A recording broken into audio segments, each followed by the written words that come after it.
လို့များမယ်မထင်ဘူးပေါ့နော်ဘုရားခင်ကျေးဇူးတော်ပြင်ဆင်ပေးမှုကြောင့်ကျွန်တော်တို့ဒီနေရာလေးမှာတာ၍များသောသူများလာရောက်ပြီးတော့မှကျွန်တော်တို့နဲ့အတူနှုတ်ကပတ်တော်လေ့လာနိုင်ဖို့ရန်ဘုရားခင်ပြင်ဆင်ထားပေးတာအကြောင်းရင်းရှိပါတယ်ဒီကနေ့နဲ့ကျွန်တော်တို့ဒီနေရာကိုရောက်လာတဲ့အခါမှာဘုရားခင်ရဲ့နှိုးဆော်ခြင်းကိုခံရတဲ့သူရှိပါသလားရှိလားရှိတယ်နော်ဘုရားခင်နှိုးဆော်တာမဟုတ်ဘဲနဲ့ကိုယ်အိမ်ဇနီးကိုယ်ခင်မုန်းတဲ့နှိုးဆော်လို့ရောက်လာတဲ့သူရောရှိလားဒါမှမဟုတ်ရှင်လဲဆရာသမားတွေနှိုးဆော်လို့ရောက်လာတဲ့သူရောရှိလားဘလို့ပဲနှိုးဆော်ခံရဘုရားခင်ရဲ့အကြံစီကြောင့်ပဲဖြစ်ပါတယ်လို့အာမင်ဒီမနက်ကျွန်တော်နှုတ်ထလာတဲ့အခါမှာဘုရားခင်ခေါ်ပြတဲ့အရာလေးတစ်ခုရှိပါတယ်ကျွန်တော်နေ့စဉ်ဖတ်နေတဲ့ကျမ်းစာတွေကဒီတမန်တော်ဝတ္ထုထဲမှာဖြစ်ပျက်လေးတစ်ခုကျွန်တော်ဖတ်ရပါတယ်အဲ့ဒီထဲမှာနဝိစာဆရာရှိမုံဆိုတဲ့လူကပြောင်းလဲလာတဲ့အခါမှာပေတရုရဲ့ဒီလက်တင်ချင်းကိုခံရတဲ့သူတွေကအံ့ဩဖွယ်နှက်ဆိုးတွေထွက်တဲ့အကြောင်းပြီးတဲ့အခါမှာအနာရောဂါငြိမ်းတဲ့အကြောင်းတွေကို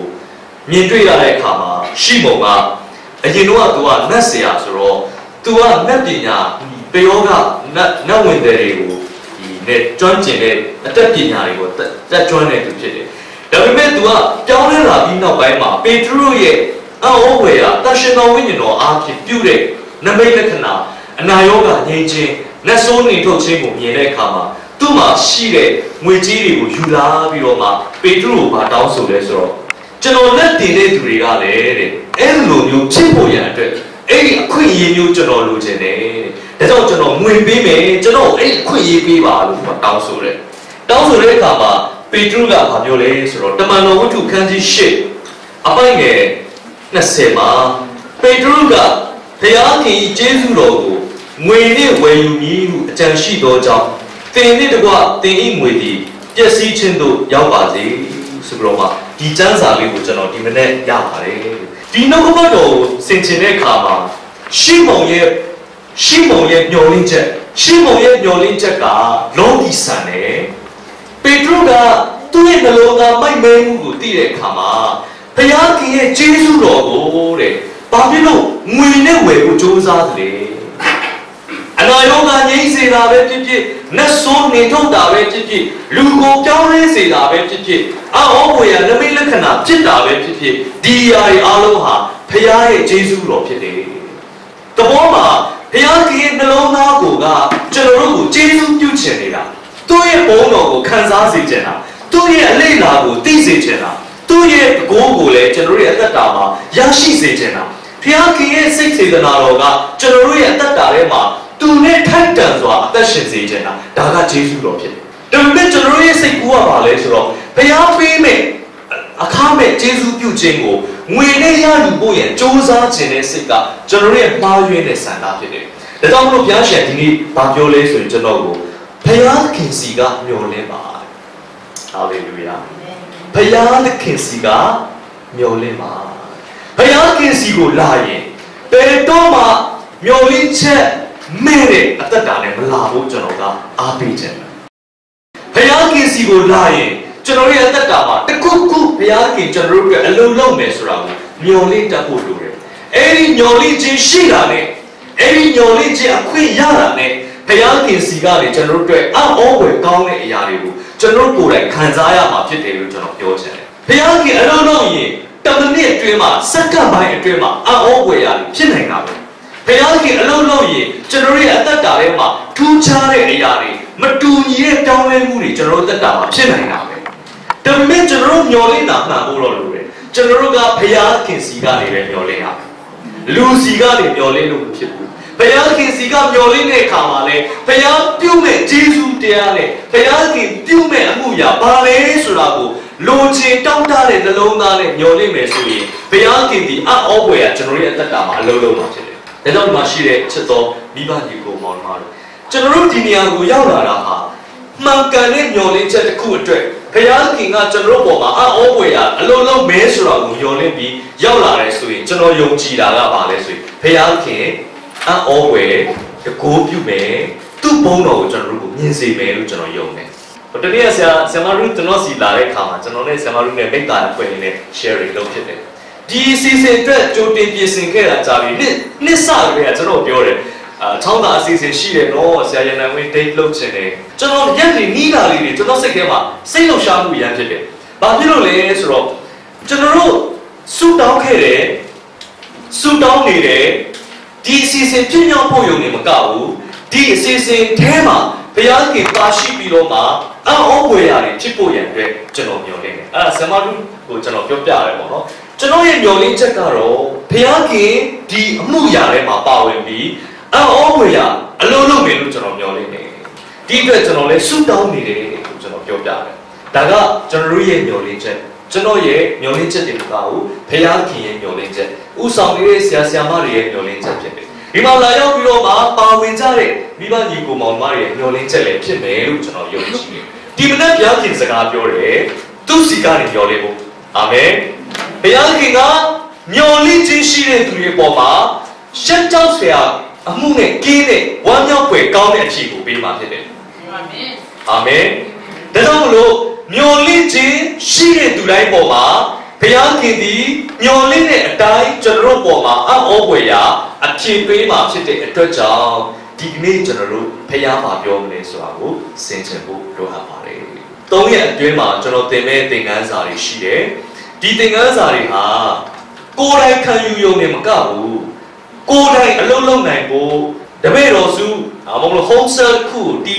စတင်ပြီးတော့မှပြင်ဆင်နိုင်တဲ့အခြေအနေအထိဖြစ်ဖို့ရန်အတွက်ပြုစုထားတဲ့သင်ခန်းစာများဖြစ်ပါတယ်။ဒီသင်ခန်းစာကိုကျွန်တော်လေ့လာတဲ့အခါမှာအရင်ဦးဆုံးကျွန်တော်ပြောမယ့်အကြောင်းအရာကပါလဲဆိုရင်အခြေခံအုံမြင့်ဆိုတဲ့အကြောင်းလေးကိုကျွန်တော်ပြောချင်တယ်။ကျွန်တော်ရဲ့နေ့စဉ်အသက်တာကိုတိဆောက်တဲ့အခါမှာလူတစ်ယောက်နဲ့တစ်ယောက်တိဆောက်ပုံချင်းမတူကြဘူး။ခေါင်းစဉ်တက်မယ်ဆိုရင်အခြေခံအုံမြင့်လို့တက်ပေးပါ။အခြေခံအုံမြင့်အစောင့်တစ်ခုတည်းအရေးကြီးတာကအုံမြင့်ဖြစ်တယ်။ foundation ဖြစ်တယ်။ကျွန်တော်ရဲ့အသက်တာအတွက်အရေးကြီးတာကလည်းကျွန်တော်တို့ဘယ်ပေါ်မှာတိဆောက်တယ်လဲဆိုတာပဲဖြစ်တယ်။ကျွန်တော်ရဲ့တိဆောက်မှုဟာငွေရေးကြေးရေးပေါ်မှာလားဒါမှမဟုတ်လို့ရှိရင်လေ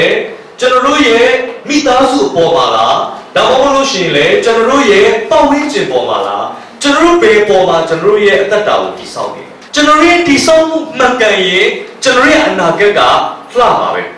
ကျွန်တော်ရဲ့တိဆောက်မှုကမမှန်ကန်ဘူးဆိုရင်ကျွန်တော်တို့မျှော်လင့်ထားသလိုဖြစ်လာမှာမဟုတ်ဘူးဒါကြောင့်မလို့ကျွန်တော်ရဲ့ foundation ကအခြေခံကမကောင်းဘူးဆိုရင်ပါရအရာတွေပဲထပ်ဆင့်ပြီးတိဆောက်ကျွန်တော်ရဲ့အသက်တာထဲမှာပျော်ပြတ်မှုတွေကိုပဲရင်ဆိုင်ရမှာဖြစ်တယ်ဒါကြောင့်မလို့ကျွန်တော်ရဲ့နေ့စဉ်အသက်တာမှာမပျော်လဲဘူးလားလို့မေးရင်ကျွန်တော်တို့ဖြေစရာစကားတစ်ခုရှိတယ်ပျော်လဲဘူးတဲ့ကျွန်တော်တို့ဘာကြောင့်ပျော်လဲလဲလို့မေးရင်ကျွန်တော်တို့မျှော်လင့်ခဲ့တာမှားလို့ပျော်လဲသွားပြီဆိုရင်ကျွန်တော်ဘာပြန်လုပ်ရလဲဆိုရင်အစလေးပြန်စရမယ်ကျွန်တော်တို့ရွေးချယ်မှုမှားလို့ကျွန်တော်တို့ရဲ့ဆုံးဖြတ်ချက်တွေမှားလို့ကျွန်တော်တို့ရဲ့ရွေးချယ်မှုတွေမှားတဲ့အတွက်ကြောင့်ကျွန်တော်ရဲ့ဘဝမှာကျွန်တော်တို့ထင်တယ်လို့ကျွန်တော်တို့ခံစားခြင်းတယ်လို့ကျွန်တော်တို့မျှော်လင့်တယ်လို့ဖြစ်မလာဘူးစကလေးကသာကျွန်တော်တို့ရွေးချယ်မှုမှန်ရင်အစကလေးကသာကျွန်တော်တို့ရဲ့တိဆောက်ခြင်းကမှန်ကန်ခဲ့တယ်ဆိုရင်တေးကြတဲ့ကျွန်တော်တို့ခိုင်မာတဲ့ယက်တီမှုနဲ့အဆုံးထိတိုင်အောင်ကျွန်တော်တို့ပြီးစီးတဲ့အထိအောင်မြင်တဲ့အထိကျွန်တော်တို့လုပ်နိုင်ပါပဲဒါကြောင့်မလို့ကျွန်တော်ရဲ့သက်တာထဲမှာအပေါ်ယံလေးပေါ့ပြဿနာတစ်ခုဖြစ်လာပြီဆိုရင်အဲ့ဒီပြဿနာလေးကိုပဲကြေလေအောင်ဖြေရှင်းမှာထဲအဲ့ဒီပြဿနာကိုဖြစ်စေတဲ့အရင်းမြစ်ပါလဲဆိုတာကိုရှာဖွေပြီးတော့မှပြင်ဆင်တတ်ရင်ပိုကောင်းတယ်အခြေခံကမကောင်းမဲနဲ့အခြားအရာတွေကိုပြင်ဆင်နေလို့ကျွန်တော်တို့တက်တာမှာဘာမှထူးခြားမှာမဟုတ်ဘူးဒါကြောင့်မလို့အခြေခံအုံမြင့်ကောင်းဖို့လိုတယ်အခြေခံကောင်းမှကျွန်တော်တို့ရဲ့အသက်တာဟာလည်းထက်စစ်တည်ဆောက်တဲ့အရာတွေကအာမခံချက်ရှိမှာဖြစ်တယ်ဒါကြောင့်မလို့လောကမှာလူနှမျိုးရှိတယ်ကျမ်းစာမှာပြောတယ်မဿဲခန်းကြီး9အပိုင်းငယ်24ကနေ29ကိုကျွန်တော်တို့အတူတူဆင်ခြင်ရအောင်အချင်းသူသည်ငါဟောပြောသောဤစကားကိုကြား၍နားထောင်၏ထိုသူသည်ကြောက်ပေါ်မှာအိမ်ဆောက်သောပညာရှိနှင့်သူကြောင့်ကိုငါပုံပြ၏မိုးရွာ၍ရေစီးသည်နှင့်လေလာ၍ထိုအိမ်ကိုတိုက်နေရှိသောကြောက်ပေါ်မှာတည်သောကြောင့်ပြိုမလဲ၏ကျင်းသူသည်ငါဟောပြောသောဤစကားကိုကြား၍နားမထောင်ဘဲနေ၏ထိုသူသည်သဲပေါ်မှာအိမ်ဆောက်သောလူမိုက်နှင့်သူကြောင့်ကိုငါပုံပြ၏မိုးရွာ၍ရေစီးသည်နှင့်လေလာ၍ထိုအိမ်ကိုတိုက်သောအခါကြီးစွာသောပြိုလဲခြင်းသို့ရောက်လေသည်ဟုဟောတော်မူ၏နှုတ်ကပတ်တော်အဖြစ်ရောက်တိုင်းကိုဖျားရှင်ကောင်းချီးပေးပါစေတမန်ကျမ်းစာကိုယုံလားတ မယုံလို့ရှိရင်တော့တမန်ကျမ်းစာလေ့လာတာဘာမှတိပဲမရှိဘူးနော်ဒီနေ့ကြားရမယ့်နှုတ်ကပတ်တော်တမန်ကျမ်းစာဟာကျွန်တော်အတွက်ဖြစ်တယ်ဆိုတာကိုခံယူလားခံယူတယ်နော်ဖခင်ကပြောတယ်ယေရှုခရစ်တော်ကနှုတ်ကပတ်တော်မှာဘာပြောလဲဆိုလို့ရှိရင်ပညာရှိတဲ့လူမိုက်ဆိုပြီးတော့မှာတဲ့လူနှမျိုးရှိတယ်တဲ့ဘာနဲ့ပါလဲပညာရှိတဲ့လူမိုက်ဖြစ်တယ်အဲ့တော့လောကမှာဘယ်သူကိုပညာရှိလို့ခေါ်တယ်လဲဘယ်သူကိုလူမိုက်လို့ခေါ်တယ်လဲဆိုတာကိုကျမ်းစာမှာပေါ်ပြတယ်ဒါပေမဲ့လူတွေရဲ့အမြင်မှာတော့ပညာရှိကိုတတ်မှတ်တဲ့ပုံစံလူမိုက်ကိုတတ်မှတ်တဲ့ပုံစံမတူကြဘူးဟာပညာရှိဆိုတာကပွဲတွေရထားမှဖြစ်မှာပေါ့ပညာတွေတတ်မှဖြစ်မှာပေါ့ဒါမှမဟုတ်လို့ရှိရင်လည်းအကောင်းဆုံးနိုင်ငံခြားကနေပြီးတော့မှဒေါက်တာပွဲလူမျိုးဟာမျိုးတွေရထားရင်တော့ဒီလူကပညာရှိလို့ကျွန်တော်တို့တတ်မှတ်မှာပေါ့ကျွန်တော်ခေါ်ကြလူမိုက်ဆိုတာကတော့ပညာမတတ်တဲ့သူဖြစ်မှာပေါ့လောကမှာဘာအတတ်ပညာဘာအသိပညာမှမရှိဘဲနဲ့လမ်းဘေးမှာရှိနေတဲ့သူတွေကလူမိုက်လို့ပြောမှာပေါ့လူတွေတတ်မှတ်တဲ့စံချိန်စံညွှန်းနဲ့ဘုရားခင်တတ်မှတ်တဲ့အရာတွေမတူပါဘူးလူတွေမြင်တဲ့အမြင်နဲ့ဘုရားခင်မြင်တဲ့အမြင်လည်းမတူပါဘူးဘုရားခင်ကလောကမှာရှိတဲ့လူတွေတတ်မှတ်တဲ့ပညာရှိပါတယ်ဆိုတဲ့သူတွေကိုမိုက်စေဖို့ရန်အတွက်ဘုရားခင်ကလူမိုက်တွေကိုလည်းသုံးတတ်တယ်ပညာရှိတွေရှက်ကြောက်စေဖို့ရန်အတွက်လူမိုက်တွေကိုသုံးတယ်ဆိုတော့ဘုရားခင်ရဲ့အမြင်မှာပညာရှိတယ်ဆိုတာကိုသတ်မှတ်တဲ့အခါမှာတဲ့ငါစကားကိုကြား၍နားထောင်တဲ့သူသားလေပညာရှိဖြစ်တယ်ငါစကားကိုကြားပြီးတော့မှနားမထောင်တဲ့သူဟာလူမိုက်ဖြစ်တယ်ဆိုတာကိုရှင်းရှင်းလင်းလင်းပေါ်ပြထားပါတယ်ဒါကိုကျွန်တော်တို့ကသဘောပေါက်နားလည်ပြီးတော့မှကိုယ့်ရဲ့အသက်တာထဲမှာကိုယ့်ရဲ့တည်ဆောက်မှုဟာတမန်တရားပြုသောခရစ်တော်ပေါ်မှာတည်ဆောက်တဲ့အသက်တာဖြစ်သလားမဖြစ်ဘူးလားဆိုတော့ပဲစမ်းစစ်ဖို့လိုအပ်တယ်။နေ့စဉ်ကျွန်တော်တို့ဆုံးဖြတ်ချက်ချတဲ့အခါမှာကျွန်တော်တမန်တရားအတိုင်းဖြစ်ရလားကျွန်တော်တို့ရဲ့စဉ်းစားဆင်ခြင်တဲ့အရာတွေအားလုံးဟာဘုရားခင်ဖွင့်ပြတဲ့အရာဖြစ်ရလားကျွန်တော်တို့ရဲ့ရွေးချယ်မှုတွေတိုင်းဟာရောအလိုတော်နဲ့ညီရဲ့လားဒါမှမဟုတ်လို့ရှိရင်လေကျွန်တော်ရဲ့ခံစားချက်နဲ့ကျွန်တော်တို့ကဆုံးဖြတ်တာလားဒါမှမဟုတ်လို့ရှိရင်လေကျွန်တော်ရဲ့ငွေရေးကြီးရဲ့အခြေအနေတောင်ဆုံးဖြတ်တာလားဒါမှမဟုတ်ရင်ကျွန်တော်တို့ကကျွန်တော်ရဲ့ပတ်ဝန်းကျင်ရဲ့လှုပ်ဆော်မှုနဲ့ကျွန်တော်ရဲ့အသက်တာမှာရွေးချယ်ပြီးတာတစ်ခုခုပဲဖြစ်တယ်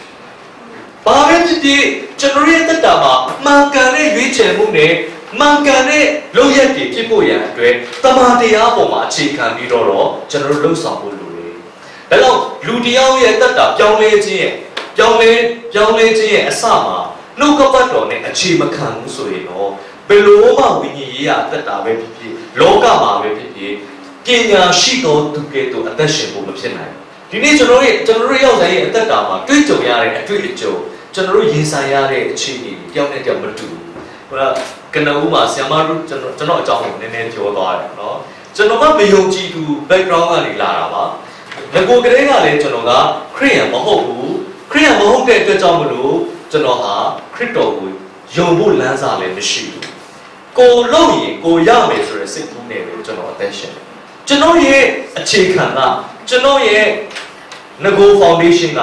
ကိုလို့ရင်ကိုရမယ်ဆိုတဲ့အတွေးခေါ်အယူအဆအဲ့ဒီကိုကျင့်တရားပေါ်မှာပဲအသက်ရှင်တာပါဒါပေမဲ့လေတကယ်တမ်းခရစ်တော်ကိုသိလာတဲ့အခါမှာခရစ်တော်ကိုကျွန်တော်ကယ်တင်ပါရှင်ဖြစ်လက်ခံလာတဲ့အခါမှာကျွန်တော်ရဲ့ဘဝကစောက်ထိုးဖြစ်သွားတယ်လောကရဲ့အစဉ်ပြေမှုတွေအားလုံးဟာကျွန်တော်အတွက်မဟုတ်တော့လောကရဲ့အခြေအနေတွေအားလုံးဟာငကိုရှိခဲ့တဲ့အရာတွေအားလုံးဟာကျွန်တော်အသက်တာအတွက်စန့်ကျင်ဘက်တွေဖြစ်လာတယ်ကျွန်တော်10တန်းတယောက်ခင်မှာပဲ9တန်းပြီးတဲ့အခါမှာအဖေနဲ့လမ်းခွဲပြီးတော့အိမ်ကဆင်းလာပြီးကျွန်တော်ရန်ကုန်ရောက်လာတယ်ကျွန်တော်မန္တလေးကနေပြီးတော့ရန်ကုန်ရောက်လာအခက်အခဲတွေရှိတဲ့အကြောင်းပညာသင်ကြားဖို့အခြေအနေတွေကကျွန်တော်စိတ်ခေါ်မှုတွေဖြစ်တယ်နော်ပြဿနာတွေအခြေအနေတွေအမျိုးမျိုးခက်ခဲတွေရှိတယ်ဒါပေမဲ့အခက်အခဲတွေပြဿနာတွေကြုံတိုင်းမှာတကယ်ယေရှုခရစ်တော်ဘာဖြစ်စေခြင်းတလဲဆိုတဲ့အရာကိုပဲအာရုံပြုပြီးတော့မှရွေးချယ်ခဲ့ကျွန်တော်လူတွေကဘာပြောလဲဆိုရင်ဟာအနာဂတ်ကမျှော်လင့်စရာလည်းမရှိဘူးနော်အမှုတော်ဆောင်တယ်လို့ပြောတော့အမှုတော်ဆောင်တာဘယ်မှာလာစားရလို့လဲပတ်စံလေးပါလေးရှာပြီးငွေကြီးအစဉ်ပြေမှပဲအမှုတော်ဆောင်ပေါ့အဲ့လိုမျိုးကျွန်တော်ကိုတိုက်တွန်းကြ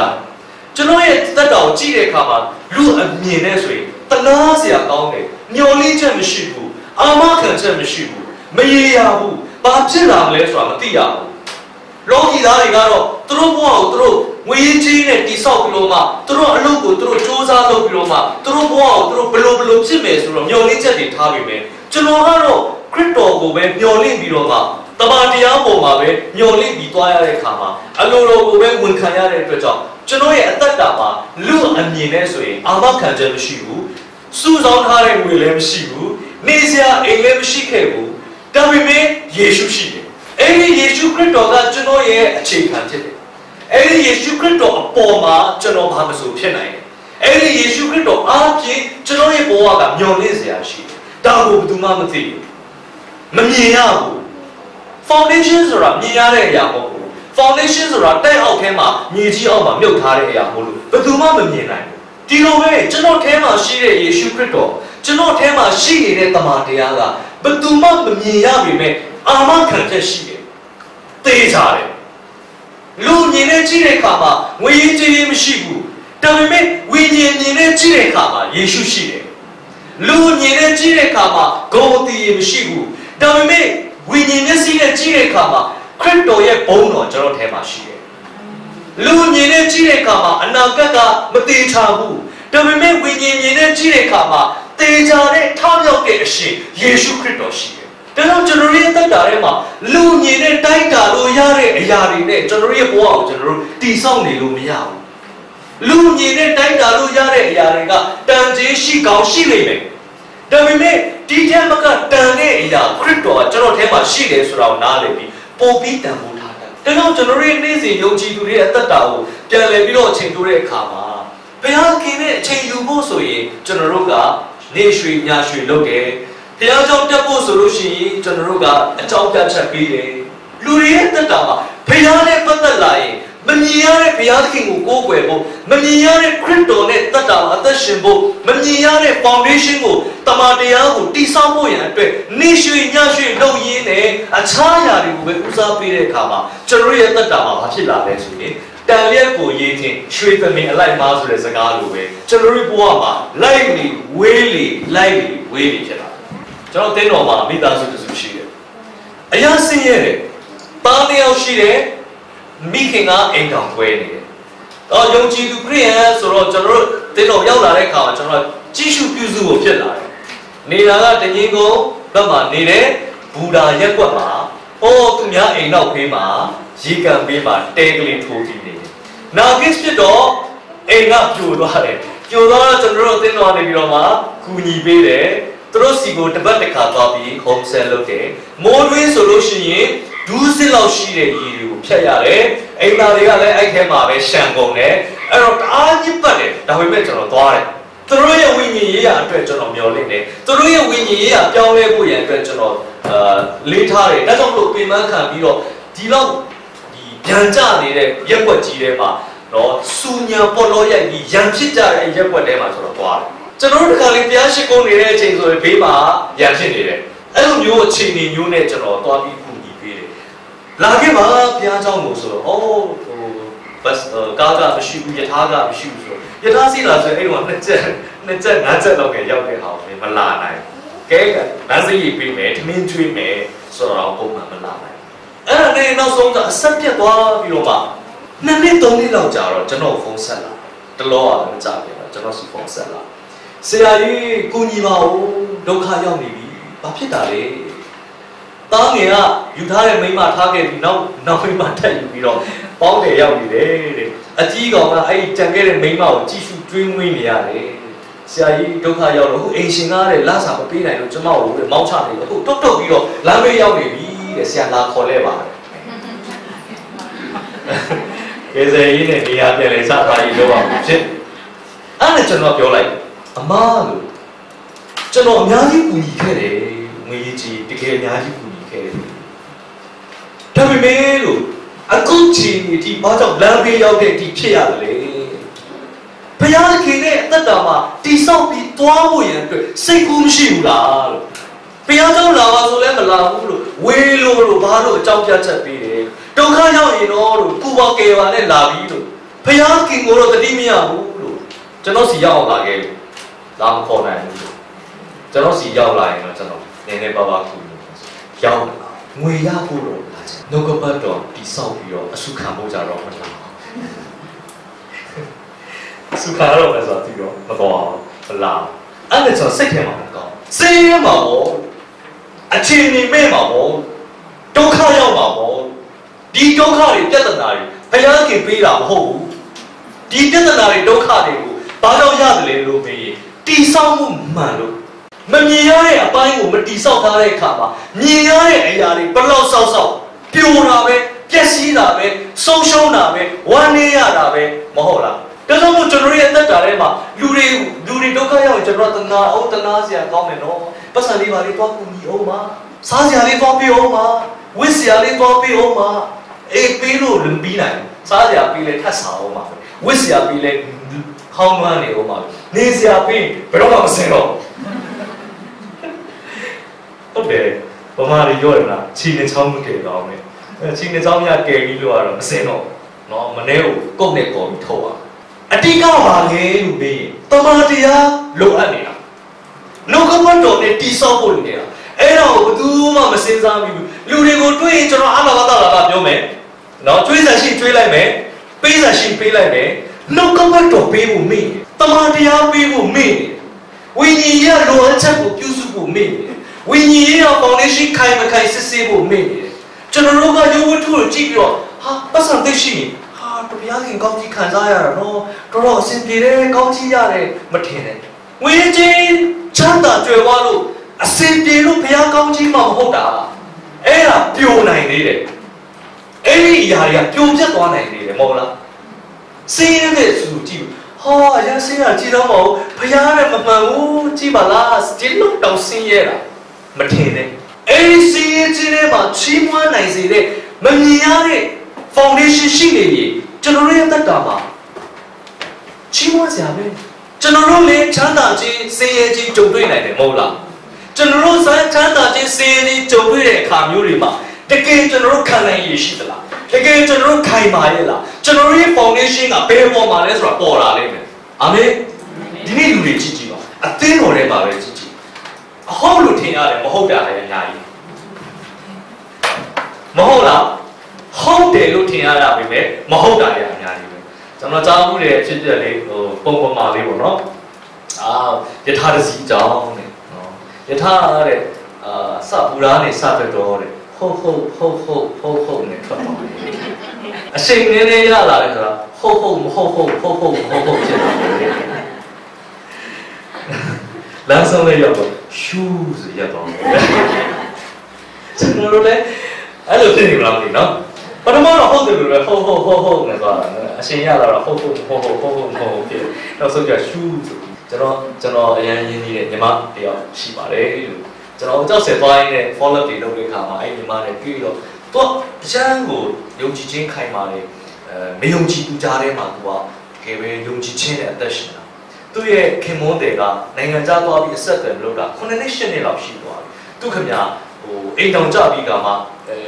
အိမ်တောင်ရဲ့ဘဝကိုမခံစားရပဲနဲ့ဒိုင်းနဲ့နေနေတာယုံကြည်ခြင်းနဲ့သူ့ရဲ့အသက်တာကိုကျွန်တော်တိဆောက်လို့မှနေခဲ့တလို့ကဘာကြားလဲဆိုလို့ရှိရင်သူ့ယောက်ျားပြန်လာတယ်ပြန်လာတဲ့အခါမှာသူနဲ့ပေါင်းသင်းဖို့ရန်အတွက်ပြန်လေတောင်းဆိုတဲ့အခါမှာအိမ်တော်ပြုတယ်သူယောက်ျားမယုံကြည်ဘူးဆိုနောက်ဆုံးတော့အိမ်တော်ပြုဖြစ်သွားတယ်ပေါ့ဗျာပြုဖြစ်သွားတော့မယုံကြည်သူဆိုတော့ထုံးစံအတိုင်းမင်္ဂလာဆုံးတွေပါတယ်ကျွေးတယ်ပေါ့မင်္ဂလာဆုံးကျွေးတွေပါတယ်လုပ်တဲ့အခါမှာတဲ့ဘုန်းကြီးတွေပါတယ်လေသူကတော်တယ်အဲ့ခါမှာသူ့ကိုကြည့်ရှုပေးနေတဲ့အသင်းတော်ကအသင်းအုပ်ဆရာကတော့စိတ်ကောင်းဖြစ်လို့အိုးဒီလောက်နှုတ်ကပတ်တော်တွေသိရသားနေပေါ့နော်ဘာကြောင့်ဒီလိုဖြစ်သွားရတယ်လဲအများကြီးချို့တွေများဆိုကျွန်တော်မေးဆိုရင်လည်းယေရှုစိတ်ထဲမှာရှိပြီးတာသူကယေရှုစိတ်ထဲမှာထားပြီးဘုန်းကြီးကျောင်းတွေကြောက်သွားယေရှုစိတ်ထဲမှာပဲထားတယ်အပြင်ကိုထုတ်မပြဘူးဒါကြောင့်ကျွန်တော်ပြောချင်တာကတင်းတော်ထဲမှာတမန်တရားနဲ့ခိုင်မာစွာရက်တည်တဲ့သူဘယ်နှယောက်ရှိလဲကျွန်တော်တို့လိုက်စစ်စရာမလိုဖယားခင်သွားသူစစ်ကျွန်တော်တို့လိုက်မေးစရာမလိုဟဲ့နှုတ်ကပတ်တော်တိလားမသိလားမင်းတော့အကုန်သိတယ်နော်သိလားမင်းတော့ share သိတယ်ဒါပေမဲ့ရှိလားမင်းတော့ရှိမှာမဟုတ်ဘူးဘာဖြစ်လို့လဲလို့မေးလို့ရှိရင်ကျွန်တော်တို့ရဲ့တိုင်းတာမှုတွေကလောကအရာနဲ့ပဲတိုင်းတာ ကျွန်တော်ရဲ့ဘဝရဲ့တိဆောက်မှုတွေကဒီလောကအရာနဲ့ပဲတိဆောက်တာအိမ်ဖောင်းရင်စိတ်ပြောင်းတယ်အိမ်ပိန်တော့စိတ်ပိန်တယ်ကျွန်တော်ရဲ့မျက်နှာတွေကလောကရဲ့အခြေအနေပေါ်မှာပြောင်းလဲနေတယ်ကျွန်တော်ရဲ့အမှုအကျင့်တွေကဒီလောကရဲ့အခြေအနေပေါ်မှာပြောင်းလဲတယ်မပြောင်းလဲတဲ့ခရစ်တော်ပေါ်မှာကျွန်တော်ရဲ့အသက်ကတိဆောက်မှုတွေမဟုတ်လားဒါပေမဲ့အဲ့ဒီအရေးကြီးတဲ့ကျွန်တော်တို့ရဲ့ဘဝကိုအာမခံချက်ပေးတဲ့စစ်မှန်တဲ့အောင်မြင်ခြင်းကိုပေးတဲ့အခြေခံကြတဲ့အရာကိုမှစတင်ပတိဆောက်နေတဲ့အချားအရာတွေကိုတိဆောက်နေရင်ကျွန်တော်တို့ရဲ့အဲမှာရှိသမျှလောကီယာတွေအားလုံးကအိပ်ပေါက်နဲ့ဖားကောက်တယ်ဖြစ်တယ်ဒါကြောင့်ဟာကဲနာကကြံဖတ်ကြည့်ရင်ဘယ်အားခင်ပြောတယ်မင်းတို့ကမတရားဘူးတဲ့ဘာမတရားလဲလို့မေးရင်ကိုနေမဲ့အိမ်ကိုကြတော့တဲ့နှစ်ထပ်ဆောက်တယ်ငါရဲ့ဗိမာန်တော်ကိုကြတော့တဲ့မြတ်ပေါက်စေတယ်ငါရဲ့ဗိမာန်တော်ကိုကြတော့မင်းတို့ကြီးမဆိုင်ဘူးမတီဆောက်ဘူးတဲ့ကိုယ့်အတွက်ကိုတီဆောက်တဲ့အတွက်မင်းတို့ကများများရမယ်လို့မျှော်လင့်ပြီးမျိုးချဲပြီမယ်နည်းနည်းပဲကြံရမယ်တင်လို့ရတဲ့အရာအားလုံးကိုငါမှုတ်လိုက်တဲ့အခါမှာတဲ့ဘာမှမကြံပဲရှိတယ်ဘာကြောင့်လဲဆိုရင်ငါရဲ့ဗိမာန်တော်ကိုတီဆောက်ဒီနေ့ကျွန်တော်ရဲ့အသက်တာနဲ့နှုတ်ကပတ်တော်နဲ့တိဆောက်ခြင်းဟာကျွန်တော်တို့ဘဝရဲ့အခြေခံဖြစ်တယ်။ကျမ်းစာကြောင့်တက်ဖို့နှုတ်ကပတ်တော်သင်ဖို့ပတ်စံတော့ပူကုန်ခံပြီးတော့သင်ကြတယ်။ကျူရှင်တက်ဖို့ကျောင်းကောင်းတွေထားဖို့ international schools လိုမျိုး IOBC လိုမျိုးနေရာမျိုးတွေထားဖို့ဆိုရင်တော့တင်းရနဲ့ချီပြီးကုန်ရလဲကုန်ခံတာပဲ။နှုတ်ကပတ်တော်သင်ကြားဖို့ရန်အတွက်ဆရာသမားတွေကိုဖိတ်ပြီးအလူမီတသိမ်းပေးပါမယ်ဆိုရင်ဆရာကြီးတခိုင်လာစင်တာအလူမီတသိမ်းပေးမယ်ဆိုရင်တကယ်လာတင်ပေးစင်တာတကယ်ပါဒါပေမဲ့ဘယ်သူမှအဲ့လို offer လုပ်တယ်လို့ရှိဘယ်သူမှအဲ့လိုတင်ဝေးကြီးနဲ့နှုတ်ကပတ်တော်နဲ့ပတ်သက်ပြီးဘုရားခင်ရဲ့နှုတ်ကပတ်တော်ကိုခံယူဖို့ရန်အတွက်မပြင်ဆင်ကြဘူးဒါကြောင့်မလို့ဘာထူလဲဆင်းရဲနေတော့အသက်တာမှာကြာရှုံးနေတော့ကျွန်တော်တင်းတော်မှာ School of Disciple ကျောင်းဖွင့်ဖို့ရန်အတွက်ကျွန်တော်ဖိတ်စာလေးလိုက်ပြီးတော့ကန်တော့ကျွန်တော် church ကမိသားစုတစုကိုကျွန်တော်ပတ်ပေးတယ်။တော့ဖတ်ကြည့်တယ်။သင်တန်းကြီးက6000ဆိုတော့ကျွန်တော်တတ်တယ်။ဆရာမအဲ့အိမ်ကဆရာမကိုကျွန်တော်ပြောတယ်။တိုက်ကြီးဘက်မှာတို့ရွာရှိတယ်။ရွာမှာအရင်တော့သင်တန်းတက်ဖူးတဲ့သူတွေရှိတော့သူတို့လည်းတက်ချင်တဲ့သူဖိပေးပါဆိုတော့ဆရာမကပြောလေဆိုတော့ဆရာသင်တန်းဈေးကြီးတယ်။တော့လူတက်နိုင်မှာပေါ့ဟုတ်ကဲ့ဆိုကျွန်တော်ဘာမှမပြောတော့ဟုတ်ကဲ့ဆိုကျွန်တော်နေလိုက်6000ဆိုတာဈေးကြီးပါ6လလုံးတင်ပါ6လလုံး6000ပဲနဲ့ပဲတင်ပါဈေးကြီးပါဒါပေမဲ့ဈေးကြီးတယ်ဘယ်သူဟာနှုတ်ကပတ်တော်ဝယ်ဘယ်သူဟာနှုတ်ကပတ်တော်အတွက်ရင်းနှီးမြှုပ်နှံဘယ်သူဟာကိုယ့်ရဲ့နှုတ်ကပတ်တော်ရရှိဖို့အတွက်ငွေကြေးဘယ်လောက်သုံးစွဲမလဲခိုင်မာတဲ့အာမခံချက်ရှိတဲ့တမန်တရားအတွက်တင်ရည်ရည်မြုပ်နှံတဲ့အရာအားလုံးဟာဘယ်တော့မှအကျိုးမဲ့ဖြစ်မှာမဟုတ်ဘူး။အာမင်။ကျွန်တော်ရဲ့အသက်တာရဲ့မှာအဲ့ဒီခိုင်မာတဲ့တမန်တရားမျှော်လင့်ချက်ပေးတဲ့အရာအတွက်မှကျွန်တော်ရဲ့အသက်တာကိုမတိဆောက်ဘူးငွေကုန်ကြေးကျမခံဘူးအချိန်မပေးဘူးဆိုရင်သေချာတဲ့လောကရာအတွက်ဘယ်လောက်ချိန်ပေးဘယ်လောက်ကုန်ကြခံအသက်တာမှာအချီးနှီးဖြစ်ပါလဲ။ဒါကကျွန်တော်ပြောတာမဟုတ်ဘူးနော်။စမ်းစာဒီလိုပဲပြောဒါကြောင့်ကျွန်တော်ရဲ့တက်တာမှာဒီနှုတ်ကပတ်တော်ပဲကျွန်တော်ရဲ့မျှော်လင့်စရာဒီနှုတ်ကပတ်တော်ပဲကျွန်တော်ရဲ့အာမခံချက်ဖြစ်တယ်လို့ကျွန်တော်ပြောချင်တယ်ကျွန်တော်မှုတော်ဆောင်ဖြစ်လာမှုလေနှုတ်ကပတ်တော်ကပဲကျွန်တော်တိုက်တွန်းတယ်ဘယ်သူကမှကျွန်တော်ငွေချင်းနဲ့ခေါ်တာမဟုတ်ဘူးဘုရားသခင်ပြောတာရှင်းရှင်းလေးမို့ဆိုမှဒေနာကြီးနဲ့ပြအကြောင်း तू ကဒေနာကြီးနဲ့ပြလူပဲမင်းကငါပါပေးပါလေကျွန်တော်ဘာမှမရှိဘူးဘောလိုချင်းကျွန်တော်ခွန်ခန္ဓာကိုယ်ပဲရှိတယ်သူပါယူလေဗျာဘုရားသခင်ဘုရားခင်ကလေသူပေးချင်ပြီဆိုရင်တောင်းတယ်ကျွန်တော်ပြောသူပေးချင်ပြီဆိုရင်တောင်းကိုရောယူပါလို့ပေးလိုက်တဲ့အခါကိုရောကထပ်ပေးတယ်အာမင်တာနှုတ်ကပတ်တော်ရဲ့သဘောတရားပါဒါသမာတရားရဲ့နိယာပါပဲဘုရားခင်စီမှာကျွန်တော်အနန္တလိုက်တဲ့အရာတိုင်းပါဆုံးရှုံးသွားတယ်ဆိုတာမရှိဘူးဘုရားခင်ကအဲ့အနန္တမှုပေါ်မှာထပ်ပြီးတော့မှ multiply လုပ်ပေးတယ်စပွားစေဒါမှမမြင်ရဘူးတော့ဘုရားခင်လုပ်တာတွေကကြုံမသိနိုင်ဘူးတော့ဒါပေမဲ့ကြုံမသိနိုင်ဘူးမမြင်ရဘူးဒါပေမဲ့ဘုရားခင်လုပ်တဲ့အရာတွေကဒေရှားစွာအကျိုးသက်ရောက်တယ် ကြာလာတဲ့အမျှနှစ်ပေါင်းကြာလာတဲ့အမျှခိုင်မာလာနှစ်ပေါင်းကြာလာတဲ့အမျှအာမခံချက်ကပြီးပြင်းလာတယ်ပို့ပြီးတော့မှအောင်မြင်ခြင်းတွေရလာစံတဝါဝါနဲ့ရောက်တဲ့ရာနဲ့ခါလဲကြုံရကြပန်းတတ်တာမျိုးကျွန်တော်တို့မှာမရှိဘူးဒါကြောင့်တမန်တရားနဲ့ကျွန်တော်ယက်တည်ဒါကြောင့်ကျွန်တော်ဒီနှုတ်ကပတ်တော်နဲ့ပဲကျွန်တော်အသက်ရှင်တယ်ဒီနှုတ်ကပတ်တော်ကကျွန်တော်ရဲ့ဘဝအခြေခံဖြစ်တယ်ကျွန်တော်ပြိုလဲတဲ့ခါတိုင်းမှာပဲဘုရားခင်ရဲ့နှုတ်ကပတ်တော်ကိုပြန်ကြည့်ကျွန်တော်ဝိညာဉ်ရေးရာမှာခက်ခဲကြုံပြီဆိုရင်ဘုရားခင်ဘာပြောထားလဲပြန်ကြည့်တယ်ကျွန်တော်ဝိညာဉ်ရေးရာမှာအနှောက်အယှက်ခံရပြီဆိုရင်ဘုရားခင်ကျွန်တော်ဘာပြောထားလဲပဲပြန်ကြည့်တယ်ဘုရားဘာပြောထားလဲဆိုတာကကျွန်တော်ရဲ့အခြေခံဖြစ်တယ်ဟာလေလုယာအာမင်သင်စီဝါရေးကြာရှုံးနေလားဒီကြာရှုံးခြင်းကိုမကြည့်နဲ့ဒီအရာကိုအစားပြုစေတဲ့နှုတ်ကပတ်တော်ကဘာလဲဆိုတာကြည့်တင်းရဲ့အိမ်တော်မိသားစုမှာအခက်အခဲကြုံလာအခက်အခဲကိုမကြည့်နဲ့ဒီအိမ်တော်မိသားစုအတွက်ဘုရားခင်ဘာပြောထားလဲဆိုတာလည်းကြည့်တင်းရဲ့အမှုတော်နဲ့လုံငန်းမှာအစင်မပြေဘူးလားအမှုအစင်မပြေတာကိုမကြည့်နဲ့ဘုရားခင်နှုတ်ကပတ်တော်ဘာပြောထားလဲပဲကြည့်ကျွန်တော်ရဲ့ဘဝအစမှာဘုရားခင်တခွန်းချင်းစီတိဆောက်ခဲ့တဲ့နှုတ်ကပတ်တော်တွေရှိမှာပဲအဲ့ဒါကိုပြန်ကြည့်လိုက်ရင်ကျွန်တော်တို့တွေ့ကြုံရတဲ့အခက်အခဲတွေကမပြောပါတော့အာမင်အာမင်ဒီဆိုရအဲ့ပြန်ကောက်เสียနှုတ်ကပတ်တော်မရှိဘူးဘယ်ဟာသွားကြည့်လို့ကြည့်ရမှာမသိအဲ့တော့ဘာလုပ်လဲဒီလားပေရင်းဆရာစီရောက်တာပေါ့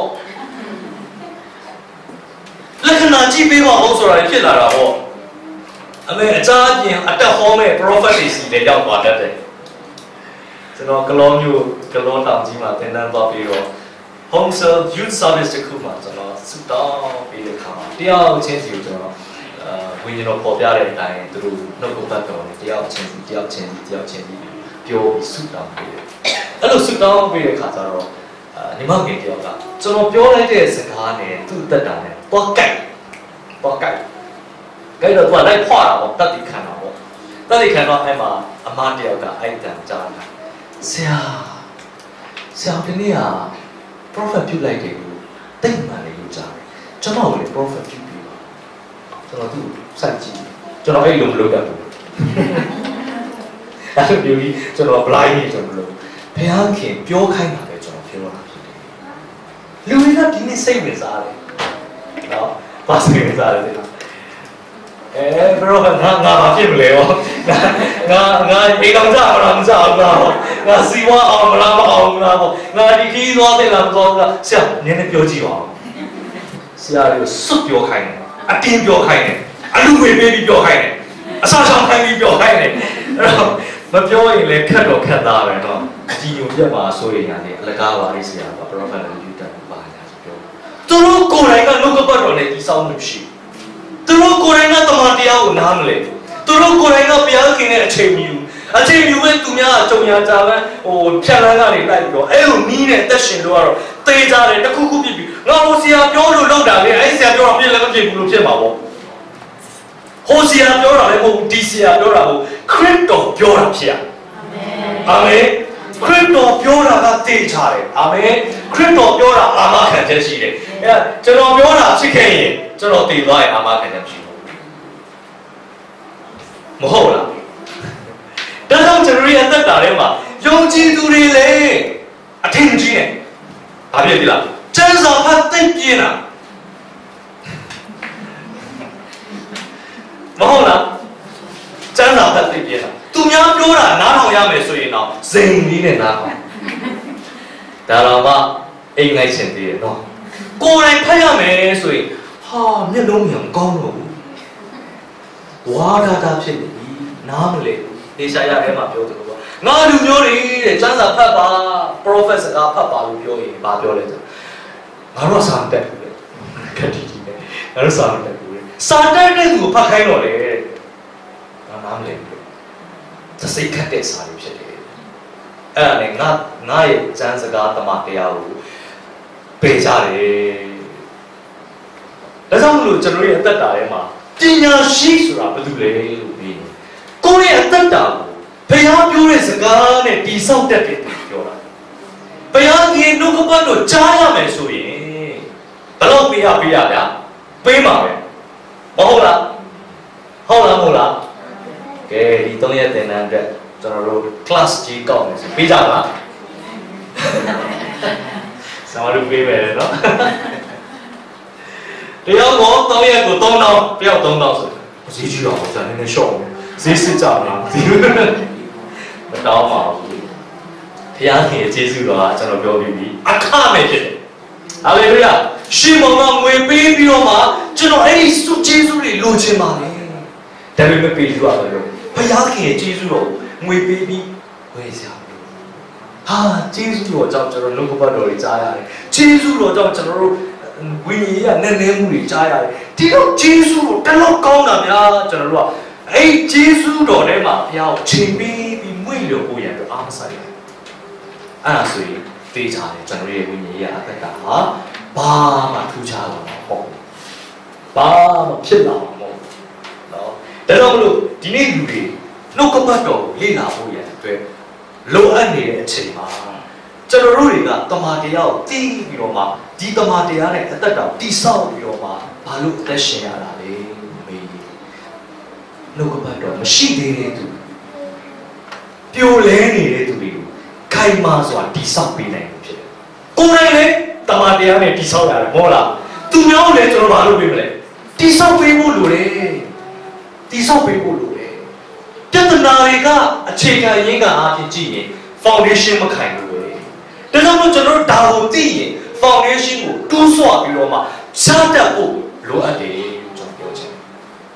။ကျွန်တော်မိတ်ဆွေကျွန်တော်ရဲ့ဆရာသူအိမ်ဆောက်တဲ့အကြောင်းပြောပြတယ်။သူ့အိမ်ကတော့ပေါ်ရန်ကြည့်လိုက်တော့တိတ်ခုတ်နေတာ။အော်တစ်ပြန်ဆောက်မယ်ဆိုဖြိုပြီးတော့မြေလာလိုက်တော့အထဲမှာဆွေးနေတယ်။ချက်ရအပြင်မှာဘာလုပ်တာလဲ။လှအောင်လုပ်တာ။နော်။ Hallelujah ဆိုတော့ပါစကမချ။ Praise the Lord ဆိုတော့ချ။ကျေးဇူးတော်ပဲဆိုတော့ပါစကတွေခါရခွက်နေတာစီတန်တာပဲ။အပေါ်ရမှာကြည့်လိုက်ရင်တော့အရန်လာတယ်ဘာတွေနဲ့ခြေတတ်တာလဲဝိညာဉ်ရေးဟာစကလုံးတွေနဲ့ခြေတတ်တာလေဝိညာဉ်ရေးဟာစကလုံးတွေနဲ့ခြေတတ်တာအိုးကျေးဇူးတရားရှိမဲ့ပုံပဲနော်ဟာကျေးဇူးလို့ဆိုတော့ပါဇက်ကမချဘူးပဲဟာတခါတည်းနှုတ်ကပတ်စကားတွေကိုလည်းတခါပြောနိုင်တာပဲလို့ပြောနေပဲတကယ်တမ်းပြဿနာတက်ကြီးတကယ်တမ်းအစော်ကားခံရကြီးတကယ်တမ်းစုံစမ်းခြင်းခံရကြီးအဲ့မှာဟာမလေလုယာဖြစ်ကုန်နော်ဘုရားခင်ကိုပြစ်တင်တော့တယ်လူတွေကိုပြစ်တင်တော့တယ်အတ္တမှာစောက်တီရမရရှိကုန်ဟိုလူလိုက်အားကိုတီလူလိုက်အားကိုတွေဖြစ်လာအဲ့ဒါဘာကြောင့်ဖြစ်တယ်လဲလို့မေးရင်အထဲမှာချစားနေတာဘာဖြစ်နေလဲအထဲမှာချစားဒါကြောင့်မလို့ကျွန်တော်ရဲ့အတ္တမှာမမှန်ဘူးဆိုရင်ဘုရားဖြိုပါမယ်ဖြိုခံနိုင်လားမမှန်ရင်ဘုရားကဖြိုတယ်နော်တိဆောက်ထားတာမမှန်ရင်ဘုရားကဖြက်စီးဖြစ်တယ်အဖြက်စီးခံနိုင်လား Yes or no ဖြက်စီးခံနိုင်လားမခံနိုင်ဘူးလားမာမမမှန်တာဒီအိမ်ကိုချစားယူလို့ဖြက်စီးခံနိုင်လားဖြက်ပြီးရင်ပါလို့အသိဉာဏ်ဆောက်ရမဟုတ်လားအဟောင်းကြီးကိုမပြင်းနဲ့တော့ဖြက်ပြီးရင်ပါလို့ရတယ်အသစ်ပြန်ဆောက်လို့ရတယ်အသစ်ပြန်ဆောက်တဲ့အခါမှာ foundation ကိုတည်ချဆိုတာချအရင်တော့ကျွန်တော်စိတ်ကူးတဲ့အသက်ရှင်ခဲ့တယ်အရင်တော့ကျွန်တော်အပေါ်ရံတဲ့အသက်ရှင်နေအရင်တော့ကျွန်တော်လောကအခြေအနေပေါ်မှာပဲရည်တည်ခဲ့တယ်အခုတော့ကျွန်တော်တမန်တရားနဲ့ပဲသွားတော့မယ်လို့ဆုံးဖြတ်ဖို့အရေးကြီးတယ်ကျွန်တော်ပြောပြချင်တယ်ကျွန်တော်သင်တန်းတွေအများကြီးတက်ခဲ့ပြီးတော့မှဆယ်တန်းအောင်ပြီးအမှုတော်ဆောင်ဖို့ရဆုံးဖြတ်တဲ့အချိန်အထိကျွန်တော်နှုတ်ကပတ်တော်နဲ့မသွားတတ်ဘူးနှုတ်ကပတ်တော်တွေကအားတည်ကျွန်တော်6တန်းရဲ့သင်တန်းတွေတက်လာကျွန်တော်သင်တန်းတွေရာဒီသင်တန်းဆိုအငယ်ဆုံးကလေးပဲသင်တန်းတွေမှာခဲစာကြိုးစားတယ်စာတွေလိုက်မှတ်တယ်လေ့လာတယ်ဘယ်လောက်ထိလေ့လာလဲဆိုရင်သင်ပြီးတဲ့စာတွေကိုခါတယ်ဖျောင်းနဲ့ထုံးပြီးပြန်ကြည့်လို့သပင်တော်ကြီးလောက်ဘူးလေအဲ့လိုဟာမလို့ဆောင်ဖြစ်လာတော့လေတက်ထားတဲ့အရာတွေတိထားတဲ့အရာတွေတိတ်များတော့ဘယ်ချိန်ကောက်မင်းဘယ်ချိန်ကောက်ဟောမလေးနှုတ်စီကတော့ထုတ်တတ်သလားမမင်းနဲ့ကျွန်တော်ကောင်းကောင်းတရားဟောလို့ရမနက်ဖြန်သင်ရတော့မယ်ဆိုဒီနေ့ပြင်လိုက်ပြီမနက်ဖြန်ဟောရတော့ဆိုဒီနေ့ပြင်လိုက်ပြီခက်တီကြီးပဲဒါပေမဲ့ဒီနေ့ကျတော့ကျွန်တော်အသက်တာမမှန်ဘူးဆိုတော့ဘုရားခင်ကျွန်တော်ပေါ်ပြလာတယ် ကျွန်တော်ဝိညာဉ်ရေးရမှာသွန်သင်ပေးတဲ့ဆရာဖြစ်တယ်တွေ့တဲ့အခါမှာဝင်းမင်း quiet time ယူပါမယ်။အိုးဒါလေးညာကျွန်တော်ဒါလေးညာပါကျွန်တော်ဘယ်လိုလို့တနေ့တစ်ခါဖတ်ဘယ်လိုဖတ်ရမလဲဆိုကျွန်တော်သင်ပေးတယ်။အာရပါပဲ။ဒါတော့သိပါပဲ။ရှိတယ်လို့ကိုယ်ထင်တာ။ကိုယ်မှရှိနေတယ်လို့ထင်တာ။အဲ့တော့ကျွန်တော် quiet time ယူလာတဲ့ခါကျတော့နေ့စဉ်စာအုပ်ကလေးနဲ့မှတ်တမ်းလေးတွေလုပ်ပြီးတော့မှဖတ်လာတဲ့ခါကျတော့ကျွန်တော်ဗာသိလာလေဆိုကျွန်တော်နေ့စဉ်ဒီလိုလုပ်ခြင်းဟာကျွန်တော်နေ့စဉ်ဘုရားစကားပြောခြင်းခရစ်တော်နဲ့တူသွားခြင်းပဲလို့ကျွန်တော်သိလာတယ်။အဲ့တော့ကျွန်တော်တရားဟောချက်တွေကို share ထူးပြင်စရာမလိုတော့ကျွန်တော်ရဲ့နေ့စဉ်အသက်ရှင်မှုတွေဟာတရားဟောချက်တွေဖြစ်လာတယ်။ Hallelujah. Praise the Lord. ကျွန်တော်ယဉ်သိထားတဲ့ခရစ်တော်နဲ့အခုကျွန်တော်နဲ့အတူအသက်ရှင်နေတဲ့ခရစ်တော်နဲ့မတူတော့ဟာတမနဲ့ဘယ်ရားပြောတဲ့စကားတွေအတိုင်းပဲတနေ့ဖြစ်နေတာအဲ့ဒီနေရာတွေအတွက်ချီးမွမ်းနေရတာသတ္တိခံချက်တွေဖြစ်နေတာအဲ့ဒီနေရာတွေတရားဟောချက်တွေဖြစ်လာတာအဲ့ဒီချိန်ကနေစပြီးကျွန်တော်ရဲ့အမှုတော်ဆောင်ခြင်းအသက်တာပြောင်းလဲသွားကျွန်တော်အတိတရားနဲ့ပြောနေတာမဟုတ်တော့ကျွန်တော်လက်တွေ့ဘဝမှာခရစ်တော်နဲ့ရှောက်လန်းနေတဲ့အသက်တာနဲ့ဘုရားသခင်ကကျွန်တော်ရဲ့အသက်တာအားဖြင့်လူတွေကိုသင်ပေးနေတာဖြစ်လာတယ်အဲ့တော့ကျွန်တော် follow up တွေပါရင်လုပ်ပြီးအခါကျွန်တော်ပြည့်စုံသင်ပေးတယ် follow up လုပ်တဲ့ကာလကျွန်တော်အများကြီးအကြာကြီးကျွန်တော်လုပ်ခဲ့အရင်ခက်ခဲပါတယ်အရင်ခိုးခါပေးရပါတယ်တကယ်ပဲဝိညာဉ်ရေးရမှာစတေးရပါတယ်ဘယ်သူကမှအလူငွေပေးပြီးခေါ်တဲ့လူလည်းမဟုတ်ဘူးခေါ်တာလည်းမရှိဘူးနော်စချင်းကျွန်တော် follow up လုပ်လို့စလုပ်ပေးတော့ဆိုရင်ကျွန်တော်ညီငယ်တဲ့မင်းကကျန်းစာတင်ပေးပြစီနော်လို့ request လုပ်ပြီးတော့မှတင်ပေးတင်လေးဆိုတော့မှဟောလေတင်လေးဆိုအဲ့တင်မယ်ဆိုတင်ကြအဲ့လိုမျိုးတင်တဲ့အခါမှာခရစ်တော်နဲ့တွာလာတဲ့အသက်တာကြောင့်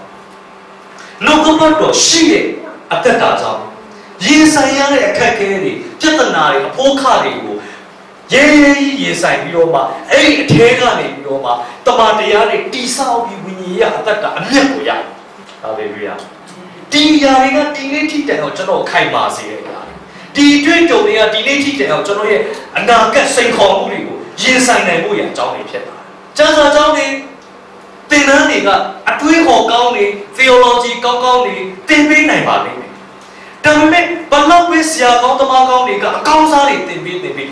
ကိုယ်တိုင်ကနှုတ်ကပတ်တော်နဲ့မသွားလာတတ်ရင်ရင်ဆိုင်ရမယ့်စုံစမ်းခြင်းပြဿနာတွေကြားထဲမှာပြိုလဲအောင်ပါပဲကျမ်းစာကြောင့်ဆင်းပြီးတော့မှပြိုလဲနေတဲ့သူတွေမရှိဘူးလားရှိတယ်အများကြီးပဲတနည်းကျမ်းစာကြောင့်ဆင်းတဲ့သူလူကြီးရနေတာထောင်ကနန်းရှိ3-4 ထောင်ရှိရန်ကုန်တစ်မြို့ထဲမှာပဲကျမ်းစာကြောင်းတွေက200ကျော်ရှိတယ်အမျိုးမျိုးကြောင်းတွေရှိကျောင်းစင်းတွေအများကြီးရှိတယ်ဒီထဲမှာတော့ကျောင်းစင်းပဲလျောက်ရှိတယ်ကျွန်တော်ရှိပါတယ်ဒါပေမဲ့တကယ်ပဲခရစ်တော်နဲ့သွားလာခြင်းအသက်တာထဲမှာရှိနေဖို့ပဲရည်ကြည်တယ်အာမင်ကျွန်တော်ကျောင်းစင်းမှာ follow တော်လို့တော့သူတို့ဘုရားတော်ဆောင်နေတယ်လူငယ်တွေ9-6နှစ်လောက်ကဆောင်သွားပြီးတော့ follow တော်ပြီး3လချင်းချောတော့တယ်တော့အဲ့ဒီမြို့မှာအဲ့ဒီယုံကြည်သူအနည်းဆုံးတအိမ်မှာတယောက်တော့ကျောင်းစင်းရှိတယ်ကျွန်တော်နည်းနည်းတော့ဖြုတ်တယ်ကျောင်းစင်းဆိုတာလည်းဖြုတ်ဘာဖြစ်လို့လဲဆိုတော့ရှင်လို့ရတယ်လောကဘတ်တော့ရှင်ပြောလို့ရတယ်အဲကျွန်တော်နည်းနည်းစိတ်ထဲမှာလန့်ဖြာကင်းကျွန်တော်သွားလို့ရမှာလား follow သွားလို့ရမှာဖြစ်တယ် follow လုပ်တယ်ဆိုတာဒီလိုပါရဲ့ဝိညာဉ်ရေးတိဆောက်ပေးပါမယ်နော်ကျောင်းကြီးဖွင့်တာလည်းဟုတ်ဆိုကျွန်တော်လုပ်နိုင်ပါသူတို့ရဲ့အသက်တာကိုကျွန်တော်တကယ်ပဲပူညီပေးနိုင်ပါသူတို့ကတကယ် share the great ဖြစ်နေတယ်ကျွန်တော်ပဲအခက်တွေ့နေဒါပေမဲ့ကျွန်တော်ယုံကြည်ခြင်းနဲ့ကျွန်တော်နောက်ဆုံးမှကျွန်တော်သိလိုက်တယ်အရာပါပါကျောင်းစင်းတာပြီးသွားတာသူတို့လည်းလောကဘတ်တော့လူတွေကြီးတာပဲအခုဆိုရင်ပြောင်းနေလို့ထားအခုဆိုရင်ဆေးရသမားတွေမျက်စိကျတဲ့နေရာဖြစ်လာပြီအခုဆိုရင်သာသနာကွင်းတွေပေါ်လာပြီထောင်တွင်းသာသနာတွေတော့ဖြစ်လာပြီတောင်ထဲမှာတော့ဘုရားကျောင်းတွေပါစောက်ဖို့ဖြစ်လာပြီဟာလေလုယာအာမင်တာကဘာကြောင့်လဲလို့မေးကျွန်တော်တို့ထဲမှာရှိတဲ့ခရစ်တော်တည်ဟူသောတမန်တရားပေါ်မှာတည်ဆောက်လို့ဖြစ်တယ်ဒီနေ့ကျွန်တော်ရဲ့နေ့စဉ်သက်တာမှာခ ခရစ်တော်၌တန်ဖိုးရှိတဲ့ပညာရှိတဲ့ခိုင်မာတဲ့အတ္တဖြစ်ဖို့ရာအတွက်ဘုရားရှင်ဒီလူတိုင်းကိုဖြစ်စေခြင်းဒါကြောင့်မလို့ကျွန်တော်တို့ထဲမှာစစ်မှန်တဲ့တမန်တရားနဲ့အချိန်ယူထားဖို့လိုတယ်တမန်တရားနဲ့ကျွန်တော်ရဲ့တတ်တာတိဆောက်ဖို့လိုတယ်ဆရာတယောက်ပြောဖို့အနည်းဆုံးတရက်မှာနှုတ်ကပတ်တော့အခမ်းမဲ့ဖတ်ပါတိတ်အကျိုးရှိတယ်တိတ်အကျိုးရှိတယ်နော်များများမဖတ်နဲ့နော်တခါမဲ့အရာအကျိုးရှိတာခံစားရမယ်မဖတ်ဘဲနေတာလည်းဆိုရင်ကောင်းမှာပေါ့နော်ဘာပဲဖြစ်ဖြစ်ကျွန်တော်တို့ကတော့ဘုရားရှင်နှုတ်ကပတ်တော်ကိုခံယူပြီးတော့မှအဲ့တမန်တရားကကျွန်တော်တို့သုံးသင်လာတဲ့အခါမှာဝိညာဉ်ရေးရမှာပြောင်းလဲခြင်းရှိလာတယ်။ဒါကြောင့်မလို့ကျွန်တော်တို့ကိုဘုရားရှင်ပေးတဲ့အမွေဥစ္စာကကျွန်တော်ထဲမှာခိုင်မာတဲ့နှုတ်ကပတ်တော်နဲ့တည်ဆောက်ထားတဲ့ foundation ဖြစ်တယ်ဆိုတော့ကျွန်တော်နားလည်ရတယ်။ဒါကြောင့်မလို့ပညာရှိဘယ်ပေါ်မှာအိမ်ဆောက်လဲ။ကျောင်းပေါ်မှာအိမ်ဆောက်။ပညာရှိကဘယ်ပေါ်မှာအိမ်ဆောက်လဲ။ကျောင်းပေါ်မှာအိမ်ဆောက်တဲ့အဲ့ပညာရှိရဲ့အိမ်ဟာမိုးရွာမယ်ရေစီးမယ်လေလာမယ်ထိုအိမ်ကိုတိုက်တဲ့အခါမှာမပြိုမလဲပဲတဲပေါ်မှာစောက်တဲ့အိမ်ဆောက်တဲ့သူကလူမိုင်းဖြစ်တယ်သူကတဲပေါ်မှာအိမ်ဆောက်တဲ့အခါမှာလေမိုးရွာတယ်ရေစီးတယ်လေလာတာပဲဒီအိမ်ကိုတိုက်တဲ့အခါမှာတဲ့တဲပေါ်မှာစောက်တဲ့အတွက်ကြောင့်ပြိုလဲသွားတယ်စောက်တာကတော့အိမ်ကတော့ဘာမတူလဲအခြေခံတူဘာမတူလဲအခြေခံမိုးရွာတယ်ရေစီးတယ်လေလာတယ်နှစ်အိမ်စလုံးပေါ်မှာပဲမဟုတ်လားဟုတ်တယ်ကျောင်းပေါ်မှာစောက်တဲ့အိမ်မှာကျတော့ပုံမပြေးထန်တဲ့လေမုန်တိုင်းကြပြီးတော့တဲပေါ်မှာစောက်တဲ့အိမ်ပေါ်မှာကျတော့တအားပြင်းတဲ့လေမုန်တိုင်းကြရဲဆိုတာမျိုးလည်းဟုတ်မုန်တိုင်းကြခြင်းလေထန်ခြင်းဟာအိမ်နှလုံးစလုံးပေါ်မှာအတူတူပဲဒါပေမဲ့ကျောင်းပေါ်မှာစောက်တဲ့အိမ်ကတော့ခိုင်ခန့်နေမပြိုတဲပေါ်မှာစောက်တဲ့အိမ်ကတော့ပြိုတယ်အကြောင်းကဘာလဲဆိုတအိမ်လုံးကိုဖြိုနိုင်တာက foundation ဖြိုဖြစ်ဖို့အောက်ခြေကိုလှုပ်လိုက်လို့ရှိရင်တအိမ်လုံးပြိုသွားတယ်ဒါကြောင့်မလို့ကျွန်တော်ရဲ့အသက်တာထဲမှာလူမှန်ရင်တေချာတာတခုကတော့လူနိုင်ဖြစ်တတ်တဲ့စုံစမ်းခြင်းတွေခံရမှာအကကဲတွေကြုံရမှာလူမှုရေးပြဿနာတွေစီးပွားရေးပြဿနာတွေပညာရေးပြဿနာတွေနောက်အိမ်တော်ရေးပြဿနာတွေနောက်ကျွန်တော်တို့ငွေရေးကြေးနဲ့ဆိုင်တဲ့အရာတွေအများကြီးကျွန်တော်တို့ကြုံတွေ့နိုင်တယ်။ဒါပေမဲ့ဘုရားရှင်ကကျွန်တော်တို့အဲ့ဒီအထဲမှာခိုင်ခန့်စွာယက်တည်နေနိုင်ဖို့ရအတွက်တမန်တရားနဲ့တည်ဆောက်ဖို့ပြောထားပြီးသားပဲ။ကြုံတွေ့မယ်။ပြိုလဲစရာကောင်းတာတွေတွေ့နိုင်တယ်။ဒါပေမဲ့ဘယ်သူကခံနိုင်ရရှိတယ်လဲဘယ်သူကခံနိုင်ရင်မရှိဘူးလဲဆိုတာလေအဖြေကရှိပြီးသားပဲမခံနိုင်တဲ့အရာတွေပြောင်းနေပြီကိုတော့ကျွန်တော်တွေ့ကြုံစေတဲ့အရာတွေကတိတ်ခတ်လွန်းတယ်လို့လည်းမပြောနဲ့ဘယ်တော့မှဖျားတယ်လို့ပြောတကယ်တော့ကျွန်တော်ခိုင်ပါဖို့မရှိတာလည်းဖြစ်နိုင်ဟုတ်ပြီနော်ဒါကြောင့်မလို့ကျောင်းဒီဟုသောခရစ်တော်ပေါ်မှာကျွန်တော်ရဲ့သက်တာတည်ဆောက်ဖို့လိုတယ်ဆိုရင်တဲ့ပညာရှိကိုကျမ်းစာကဘယ်လိုသုံးထားလဲဆိုရင်နာစကားကိုကြားပြီးနားထောင်တဲ့သူအဲ့ဒီလိုပညာရှိလို့ခေါ်တယ်။နာစကားကိုကြားပြီးနားမထောင်တဲ့သူဟာလူမိုက်ဖြစ်တယ်။ကဲဒီနေ့ချစ်တော်မိဘညီကိုမောင်တို့နှုတ်ကပတ်တော်ကိုကြားတာနဲ့နှုတ်ကပတ်တော်နားထောင်တာနဲ့မတူဘူး။ဆူတောင်းရမယ်ဆိုတာသိပြီးတော့နေတာနဲ့တကယ်ဆူတောင်းတာနဲ့မတူဘူး။အစာရှောင်ဖို့ရသိတာနဲ့တကယ်အစာရှောင်တာနဲ့လည်းမတူဘူး။အေဝံဂေလိလုပ်ရမယ်ဆိုတာသိတာနဲ့တကယ်လုပ်တာနဲ့မတူဘူးအကျိုးခံစားရတာလည်းမတူဘူးဘုရားခင်ကသွားဆိုရင်သွားလိုက်ရုံပဲမသွားနဲ့ဆိုရက်နေရုံပဲဘုရားခင်ကလှုပ်လို့ပြောရင်ကျွန်တော်လှုပ်လိုက်ရုံပဲဘုရားကမလှုပ်နဲ့လို့ပြောရင်ကျွန်တော်တို့ကဘာမှလုပ်เสียမလို့အဲ့အတွက်လည်းကျွန်တော်တို့ကဘာမှဘုရားခင်ရှိမှရှောက်လွဲချက်တင်စရာမလိုဘုရားခင်ခိုင်းနေရဘုရားခင်ပြောတဲ့အတိုင်းကျွန်တော်ရဲ့တက်တာမှာအသက်ရှင်နေပြီးကာလပတ်လုံးဘုရားခင်ရဲ့အကွယ်ပါရှိတယ်ဘုရားခင်ရဲ့အာမခံချက်ရှိတယ်ကိုယ်တော်ပြောလို့ကျွန်တော်လုပ်တာတော့ဘုရားခင်အာမခံတာခံတယ်ကိုယ်တော်သွားခိုင်းလို့ကျွန်တော်သွားတာတော့ဒါဆိုရင်ကျွန်တော်တက်တာမှာအာမခံချက်ရှိတယ်ဘုရားခင်နဲ့သူအသက်ရှင်နေနှုတ်ကပတ်တော်ပြောတဲ့အတိုင်းလုပ်တဲ့သူရဲ့အသက်တာထဲမှာဘုရားရှင်ကိုယ်တော်တိုင်းအာမခံတာဖြစ်တယ် ရားခင်ကသူ့စကားကိုသူတည်တယ်သူလောက်ပါလို့ပြောရင်သူကိုယ်တိုင်ပါတယ်သူမသွားနဲ့ဆိုရင်လမ်းကိုသွားလို့ရတယ်သူမပါဘူးသူမပါတဲ့လမ်းကိုသွားပြီးဒုက္ခရောက်တော့ပြိုလဲတာပေါ့အဲ့ဒီခါကျတော့ဘုရားရှင်ပါပြလို့လဲလို့မေးစရာအကြောင်းမရှိဘူးဒီနေ့ကျွန်တော်တို့သမီးအရာအားလုံးဟာဘုရားခင်ပါရှိဖို့လိုတယ်လို့ပြောရင်ဘုရားပြောတာဟုတ်သလားဆိုတော့အရင်ကြည့်ရတယ်ကိုယ်စိတ်ကိုယ်နဲ့ကိုယ်လုပ်ပြီးတော့မှဘုရားခင်ကိုအတင်းပါခိုင်းလို့ကတော့ကျွန်တော်တို့ကလူမိုင်းနေတယ်ဒါကြောင့်မို့ဘုရားခင်တမန်တရားကအာမခံတယ်လူမသာလိမ်မယ်တဲ့ဘုရားခင်ကိုလိမ်ငါဟာမှုသာစကားပြောရတော့ငါလူဖြစ်တာမဟုတ်ဘူးတဲ့ပြောပြီးမှငါမလုပ်ဖဲလည်းမနေဘူးငါစကားထွက်သွားပြီးအချင်းကြီးငါစီပြန်မလာဘူးနှုတ်ကပတ်တော်နဲ့သာဆောင်ရွက်ပါဘုရားပြောရင်လုပ်ပါဘုရားခင်စေခိုင်းရင်ဆောင်ရွက်ပါအဲ့ဒီအပေါ်မှာဘုရားရှင်ကကျွန်တော်တို့ကောင်းချီးပေးတာဖြစ်တယ်အာမင်အဲ့ဒီကိစ္စကားနဲ့ယက်တည်တဲ့သူတွေအသက်တာထဲမှာမပြိုမလဲပဲနေတယ်အဲ့ဒီလူနဲ့အတူဘုရားရှင်အကွယ်ကာရှိတယ်အဲ့ဒီနှုတ်ကပတ်တော်နဲ့သွားနေတဲ့သူတွေအသက်တာထဲမှာလှုပ်ဆောင်သမျှအရာအားလုံးဟာဘုရားဘုန်းတော်ထင်ရှားဖို့ကြောင့်ဖြစ်လာတယ်ဝေချင်းမရှိဘူးလားအရေးမကြီးဘူးနှုတ်ကပတ်တော်ရှိဖို့လိုတယ်စားစရာမရှိဘူးလားအရေးမကြီးဘူးဘုရားကြီးဂတိတော်ကိုသိဖို့လိုတယ်မနက်မှအတွက်တင်းမှာတောင်းစရာဝင်မရှိဘူးလားအရေးမကြီးဘူးမနက်ဖန်ကသိကိုစိုးရိမ်မယ်လို့ပြောထားတယ်အာမင်စိတ်လို့ရှားစရာမကောင်းကောင်းတယ်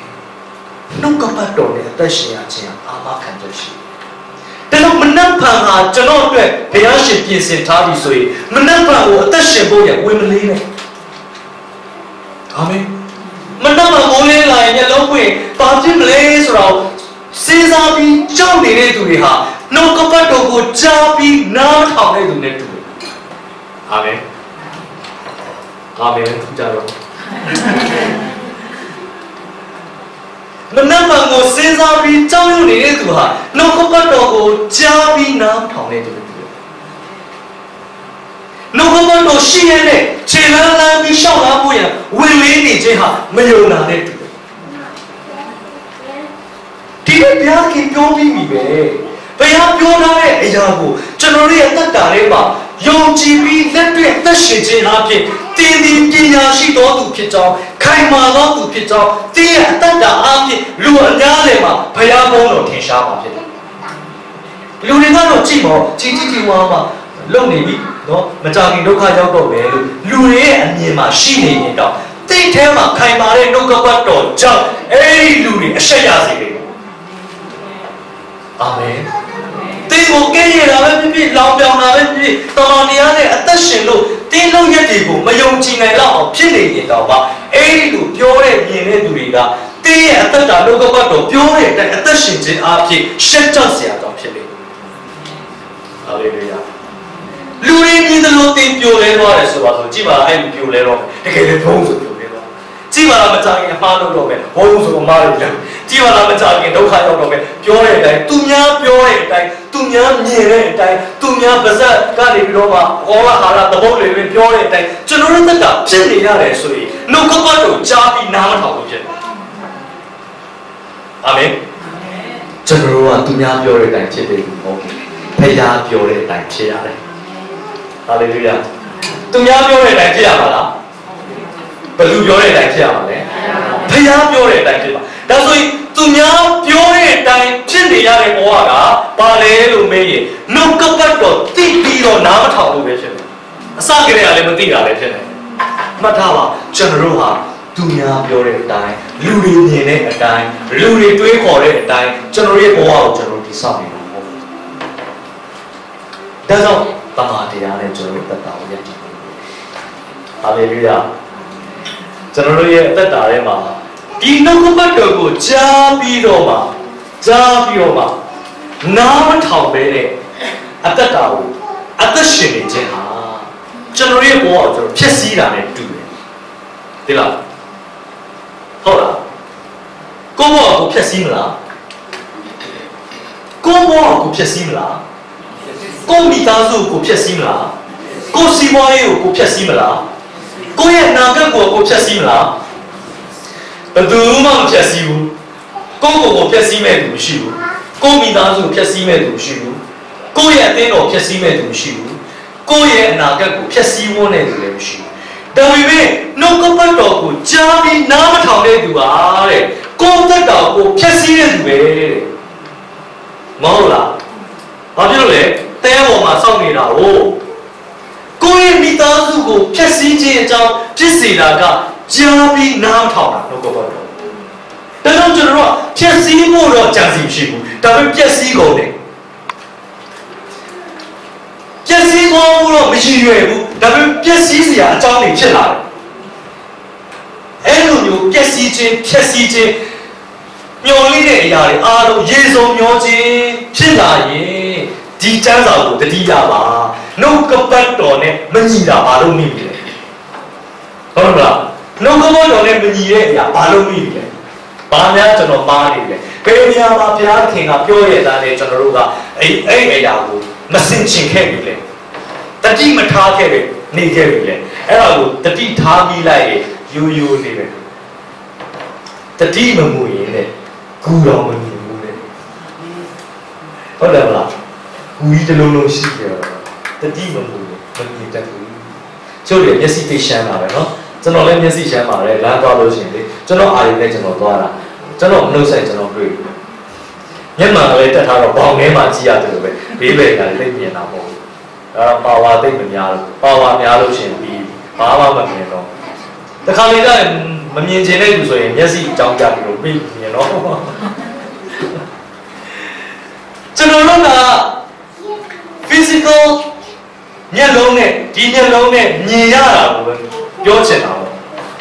ဝိညာဉ်မြင်နဲ့ကျွန်တော်တို့မြင်တတ်ဖို့လိုတယ်ဝိညာဉ်ရေးရမှာအပြေးပါဖို့လိုတယ်ဝိညာဉ်ရေးရမှာကျွန်တော်တို့ sharp ဖြစ်ဖို့လိုတယ်ဒေရှာဟောရှော့ရောရှုလို့ဆိုရင်အနိုင်မိတာလေသူတို့တွေတိုက်ပွဲတိုက်တဲ့ခါမှာဒီကောင်မျိုးသားတွေကတခါလေအဝေးကြီးကလာတဲ့ပုံစံမျိုးနဲ့စားစရာတွေကလည်းပုတ်တိုးပြီးအဝေးစားတွေကလည်းဟောင်းနှမ်းနေကျွန်တော်တို့ကအဝေးကြီးကလာရတာမိတ်ဆွေဖွဲ့လို့ယောရှုကမိတ်ဆွေဖွဲ့လိုက်စားတော့သူတို့ကြွေးရတယ်စားဘုရားခင်စိတ်ဆိုငါ့ကိုမမေးပဲငါစကားကိုနားမထောင်ပဲနဲ့ဘာဖြစ်လို့သူတို့စီကစားရတယ်လဲအဲ့ကြောင့်ယောရှုတည်ဒီလူတွေတော့လိမ့်သွားပရိယေပြုလိမ့်သွားလို့ဆိုတတိမထားဘူးဒီနေ့ကျွန်တော်ရဲ့အသက်တာပဲဘုရားခင်မပြောဘဲဘာမှမလုပ်ဘူးနော်အာမင်သူမလုပ်ခင်ဘာလုပ်လဲပြောတာပြောတယ်ပတ်စံနဲ့1000ရှိလို့1000တန်များပစ္စည်းဝယ်ရမယ်ဆိုရင်ဘုရားခင်ပတ်စံပေးပါကျွန်တော်1000ပဲရှိတယ်1000တန်လို့ခြင်းတယ်တောင်းငွေ1000ရှိလို့1000တန်ပစ္စည်းဝယ်မယ်ဆိုရင်တော့စုတော့တောင်းနေတော့1000လုံး1000ပြီးကြရောက်ဘက်ဆိုပဲမဟုတ်လားဟုတ်တယ်ကျွန်တော်တို့ကဘုရားခင်ကိုလိုရင်မေးတယ်မလိုရင်မမေးကိုမေးတာမှဘုရားမလုံးနဲ့ဆိုဒုက္ခပဲဟာကိုကလုံးချင်နေတာဘုရားမေးအောင်ဘုရားခင်မလုံးရဘူးဆိုရင်ဒုက္ခရောက်တယ်အဲ့ဒါကြောင့်မလို့ကျွန်တော်တို့ကမလုပ်နေဆိုရင်ကိုမလုံးချင်တာဆိုရင်တော့ကိုတော့တေချာရဲ့လားတေချာရဲ့ဟိုပါလေ prophet ပါလာလို့ prophet ပါလာဆိုဒါကေ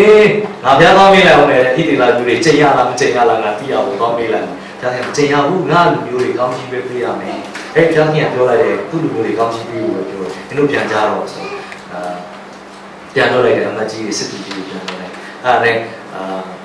ဘာလဲမင်းတစ်ခါထပ်ပြီးဒီထက်အရာကြီးရဲ့အမကြီးလှော့ရဒီထက်ကောင်းမွန်တဲ့ပစ္စည်းတွေပို့လိုက်တဲ့ခါကျတော့ဘာလို့လဲ prophet ကြီးသိလားထပ်ပြီးငါမေးလိုက်အောင်မယ်ဘုရားခင်ဘုရားခင်ပြောပြီးသားတော့ထပ်ဘုရားမလုပ်ပါနဲ့ तू ကလုပ်ချင်တယ်ဘုရားကမလုပ်နဲ့ကျွန်တော်တော့လုပ်ချင်တယ်အဲ့ဘယ်နှခါမေးလဲနှစ်ခါမေးတယ်ကျွန်တော်လည်းအဲ့တိုင်းဘုရားခင်မကြိုက်တော့စကြရသိရတာနဲ့ခဏခဏမေးချင်တဲ့အချိန်ကလုပ်ချင်လို့အဲ့ဘုရားခင်မေးလို့မရရင်ဆရာကြီးကောင်းမေးတယ်တေပေါ်ကြီးရခေါ်တယ်အဆရာတော်လို့လုပ်တာဆိုတေပေါ်ကြီးရောအဲ့ဆရာကြီးလည်းအဖြစ်ပါအောင်မေယုကြည်စုနဲ့ညောင်ကြတဲ့ညီမခင်တွေကတဲဥဆရာကတော့ပါနေတယ်ဆိုကျွန်မလက်ထက်ရမှာလားအဲ့ဆရာမလေးခက်တက်တက်ပဲပြောလိုက်အစကတည်းကဘုရားခင်ပြောပြီးသားဒါကြောင့်ငါစုမတောင်းပေးနိုင်ခက်တယ် အဲ့လိုလေအပြတ်ပြောလိုက်ရောရှင်းသွားတယ်တော်ရှင်းသွားတယ်လက်ထပ်လိုက်တယ်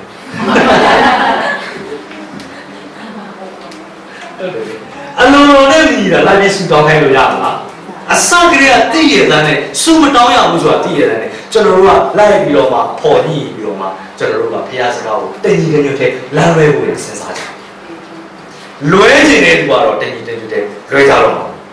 မလွဲချင်တဲ့သူကတော့မလွဲဘူးဒါကြောင့်လို့တေးကြတယ်နှုတ်ကောက်ပတ်ကိုကြားပြီးနားမထောင်တဲ့သူတွေကတဲ့ကိုယ်သေးရင်းကိုတူးတာနဲ့တူတယ်ဟုတ်တယ်လားဟမ်အဲ့ကြောင့်မှသေးရင်းနဲ့ရောက်ပါပဲကျွန်တော်သိနော်ဒုက္ခရောက်ပါပြီကိုတော့ဘယ်လိုလုပ်လဲအစကငါပြောသားပဲလို့ပြောပါဦးအစကငါပြောသားပဲလို့ပြောအဲ့ကျွန်တော်ရှင်းရှင်းလေးယူယူလေးနားတယ်ကိုရကဘယ်တော့မှမှတ်ထားပါနှုတ်ကပတ်တော်ကိုသိပြီးတော့မှနားထောင်ရမှာကိုလိုက်ပြီးတော့ reason ရှာပြီးအကြောင်းရှာပြီးတော့လိုက်သေးပေါ်မညှိနဲ့နော်မယုံကြည်သူနဲ့အိမ်တော်မကြရပါဘူးမပြုတ်ရပါဘူးဆိုရင်မပြုတ်နဲ့ဟာဝိညာဉ်တလုံးကြတာပဲမကောင်းဘူးလားအဲ့ reason တွေလည်းပေးနဲ့ဟာသူကကျွန်တော်ချစ်တာအသိတော်မှာတယောက်မှလည်းမရှိဘူးအဲ့လိုလည်းမပြောနဲ့ဘယ်အောင်ကမလုံးနဲ့ဆိုရင်မလုံးနဲ့လုံးဆိုရင်လည်းဖိတ်ရွယ်မနေနဲ့ဘုရားခင်သူ့အကြံစီတယ်ဟာလေလုယာသူ့အကြံစီနဲ့လွတ်ပြီးသွားရင်တော့ကျွန်တော်တို့တက်ကပျက်စီးအာမင်ဒါကြောင့်မလို့ငါသူတို့ဒီငါစကားတန်ကိုကြာ၍ငါနောက်သို့လိုက်တတ်၏ထိုသူတို့ကိုလည်းငါသိ၏သိလားကျွန်တော်ခုရွတ်တဲ့ကြမ်းပါသိတယ်လို့ပဲတော့တကြီးအောင်ရှေးရောခရစ်ခန္ဒီတစ်စက်ရလူတွေလည်းမြင်ကောင်းကြတယ်ရောခန္ဒီတစ်စက်ဘယ်လောက်လဲဆက်နေခေါ် 1 2 3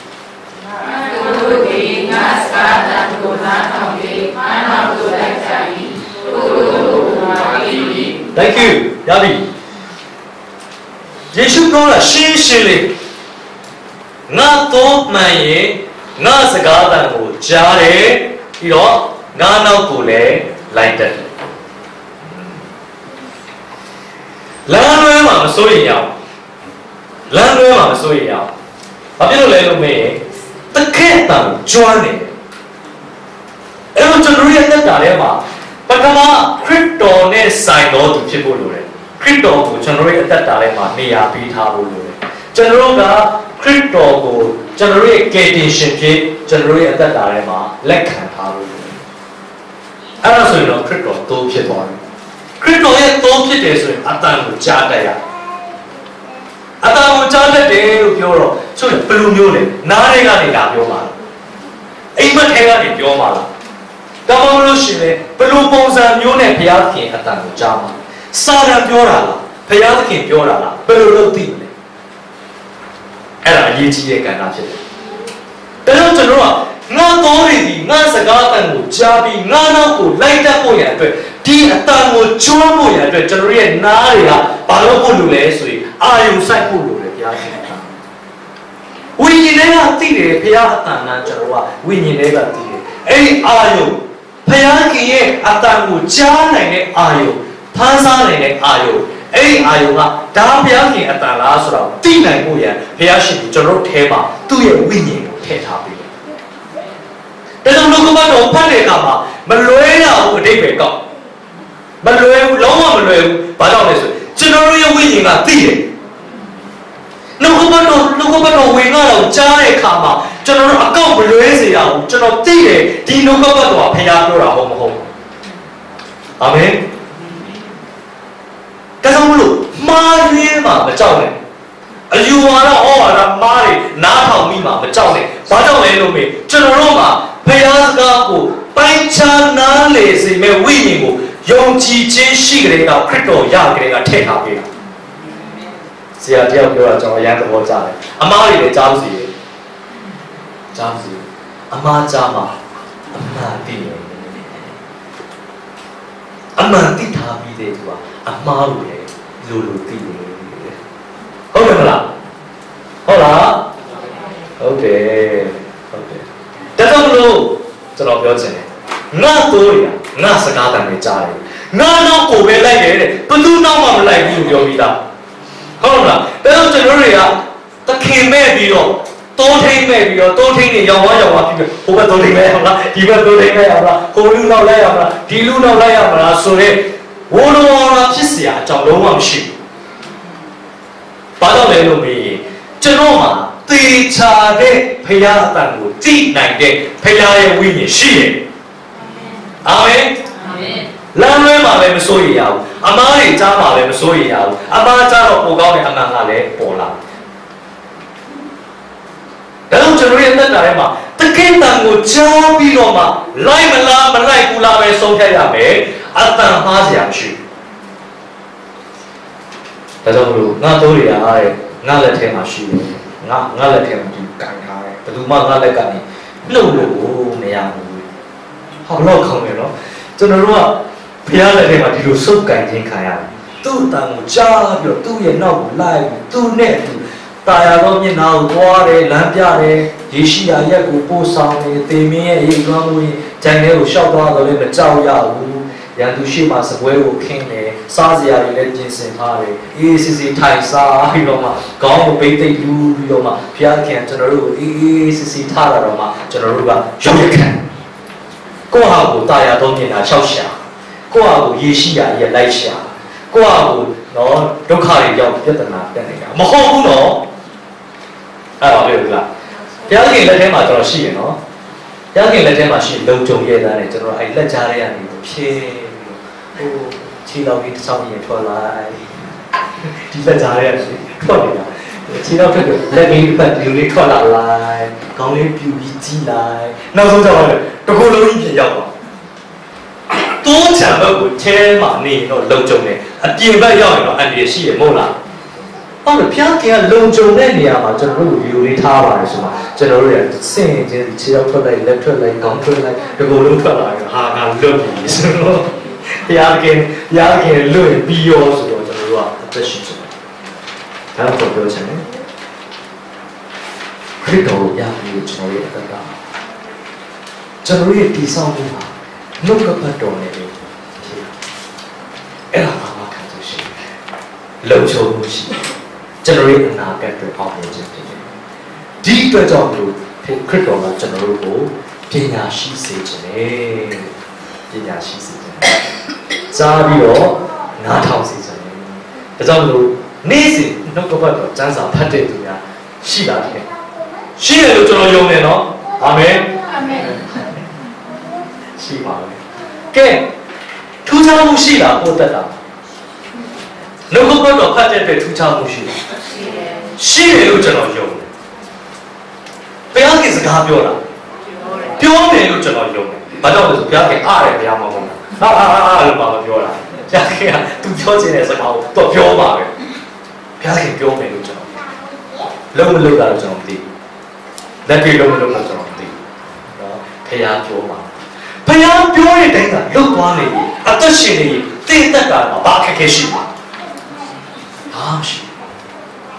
ကွတ်တီပဲအစင်ပြေမှာပဲကောင်းစားမှာပဲအောင်မြင်မှာပဲခံနိုင်ရည်လည်းရှိမှာပဲဝိညာဉ်ရေးကတိုးပွားမှုလည်းရှိမှာပဲမဟုတ်လားဟုတ်တယ်ကျွန်တော်ကျမ်းစာတွေသင်ပေးတယ်ဆိုတော့တိုက်တွန်းရုံပါလုပ်ပါလုပ်ကြပါလို့တိုက်တွန်းကိုယ်တိုင်ကသာရင်တမန်တရားနဲ့တော့ဒါကြောင့်နေ့စဉ်ကျမ်းစာဖတ်ပါနောက်ကပတ်တော့ဆင်ခြင်ပါနောက်ပြီးတော့ဘုရားခင်ဘာပြောလဲလို့နားထောင်ပါ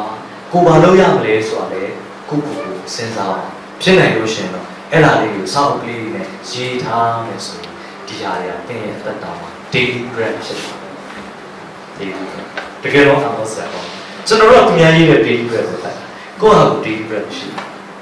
သူများရေးထားကိုခွာရတယ်သူများပြောတာအေးငါနဲ့ကြိုက်တယ်ဟိုးဒါကောင်းစင်ကစတယ်ကငါနဲ့ကြိုက်တယ်ဆုံးကြတယ်ဟာဆုံးသွားတယ်ငါနဲ့ကြိုက်နေတာဟိုဒီဖြစ်ပြလေးကတော့သူများကငါပြောပြချင်လိုက်တာကို့မှာမရှိကို့မှာကြတော့မရှိ ကျွန်တော်တို့တက်ကသူများဟာနေတယ်စောက်ထားဒီဘက်ချမ်းကအဲ့ဆရာပြောတာဒီဘက်ချမ်းကဘိုးဘကဆရာပြောတာဒီတစ်ပိုင်းကဒါတခြားဆရာပြောတာကျွန်တော်တို့ကအဖြစ်နေသလား full color ပဲဆရာပေါင်းလို့ပြောတာ okay ပဲဘယ်နေရာမှာဘယ်ပညာကိုထုတ်တော့ရမယ်ကုန်တည်ဘယ်ဆရာဇက်ဟာလိုက်တာနဲ့ဥပဒေခွင့်ရှိတယ်တော့တည်ဆရာတွေနော်အာတော်တွေကြီးစားမိတာပြောတာပါအကုန်သိတယ်ကျွန်တော်တို့ကအဖြစ်နေဆိုသူများအာတော်တွေနဲ့ပဲတွားချုပ်တာကိုယ်တိုင်တမန်တရားနဲ့တွားတာမရှိအာမင်နောက်ဆုံးဖြစ်တဲ့လေးကိုပြောပြကျွန်တော်အတင်းတော်ဘာမဲ့တဲ့စစ်တင်းတော်ဘာမှာအန်ကေတယောက်ရှိတယ်တတိခံဖို့အချိန်ပေးတော့ရှိတာအဲ့လိုပဲပို့ပြီးရှိတာစာရွက်ကြည့်ပြီးတော့အဲ့စာရွက်ကိုဖတ်ပါဘူးသူဖတ်တဲ့စာတော့ကောင်းတယ်ဖတ်တတိခံတာအဲ့ဒါကျွန်တော်မေးကြည့်တယ်ဘယ်လိုမျိုးတတိခံတာလဲဒီတော့စာဖတ်တာလည်းဟုတ်တယ်သူတတိခံတာသူ့အဖေရေးခဲ့တဲ့စာတွေကိုပဲတပတ်တည်းကထနေတာတတိခံ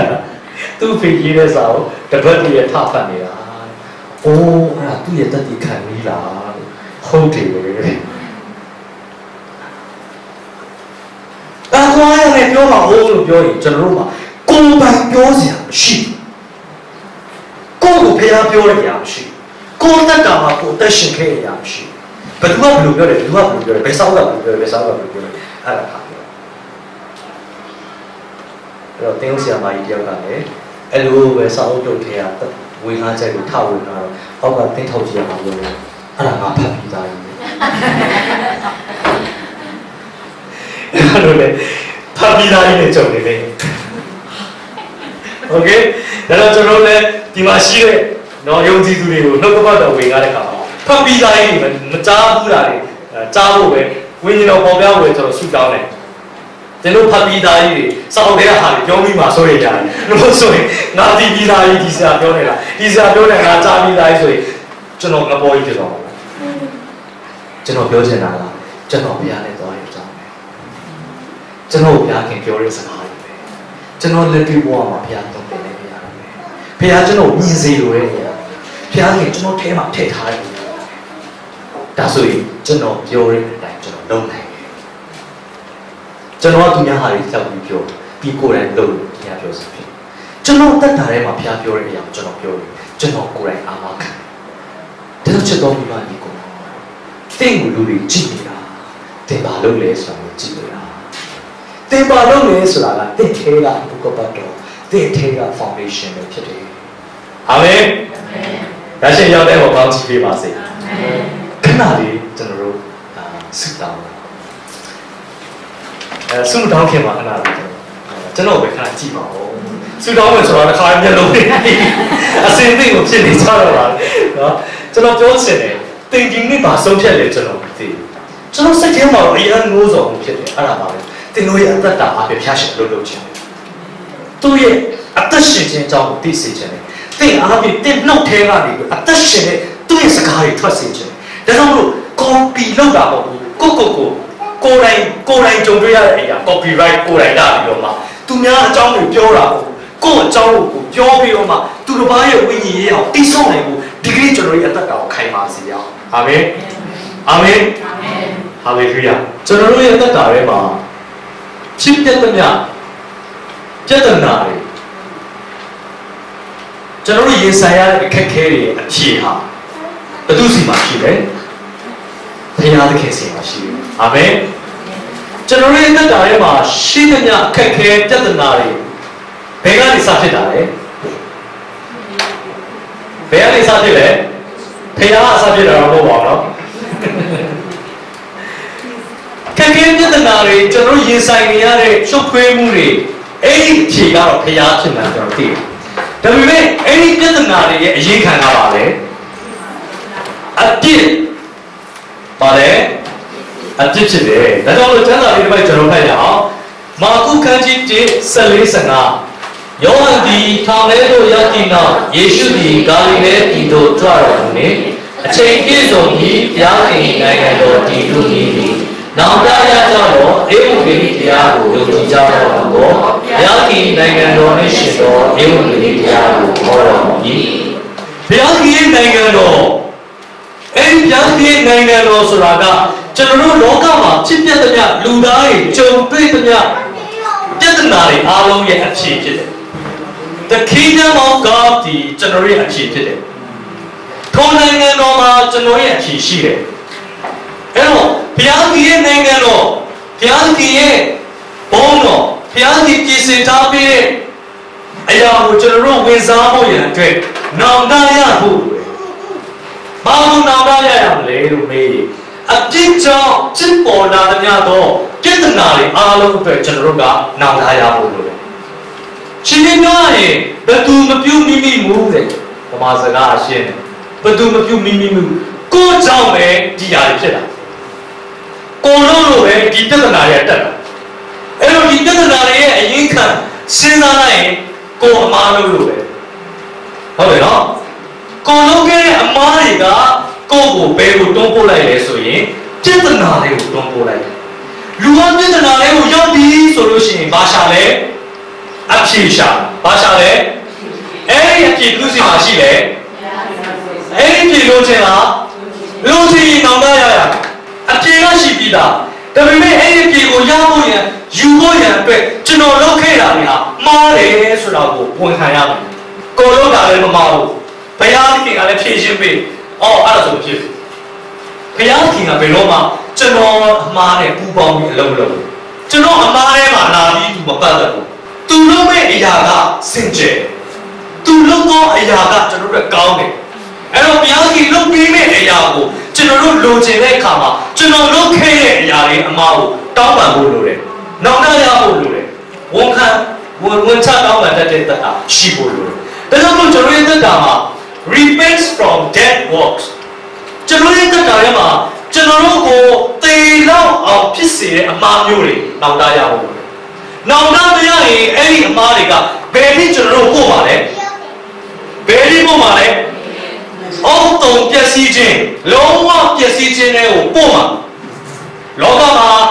ပျက်စီးတာတော့အသာလေးပဲလုံးဝအောက်တုံပျက်စီးခြင်းငရဲထီအောင်ပို့ပါဘယ်တော့ပို့မှာလဲလို့မေးရင်ကျွန်တော်တို့ရဲ့အမားတွေကကျွန်တော်တို့ကိုငရဲထီအောင်ပို့ပါဒီကနေ့ကျွန်တော်တို့တက်တာထဲမှာကျွန်တော်တို့ရှေ့ရှုသွားနေတဲ့အရာကတိမ်လိမ့်နဲ့အမှားဘက်ကိုပျက်စီးခြင်းဘက်ကိုဦးတည်နေတယ်လို့ခံစားရရင်ကျွန်တော်ပြောချင်တယ်ချက်ချင်းအောင်လာရဖို့လိုတယ်အာမင်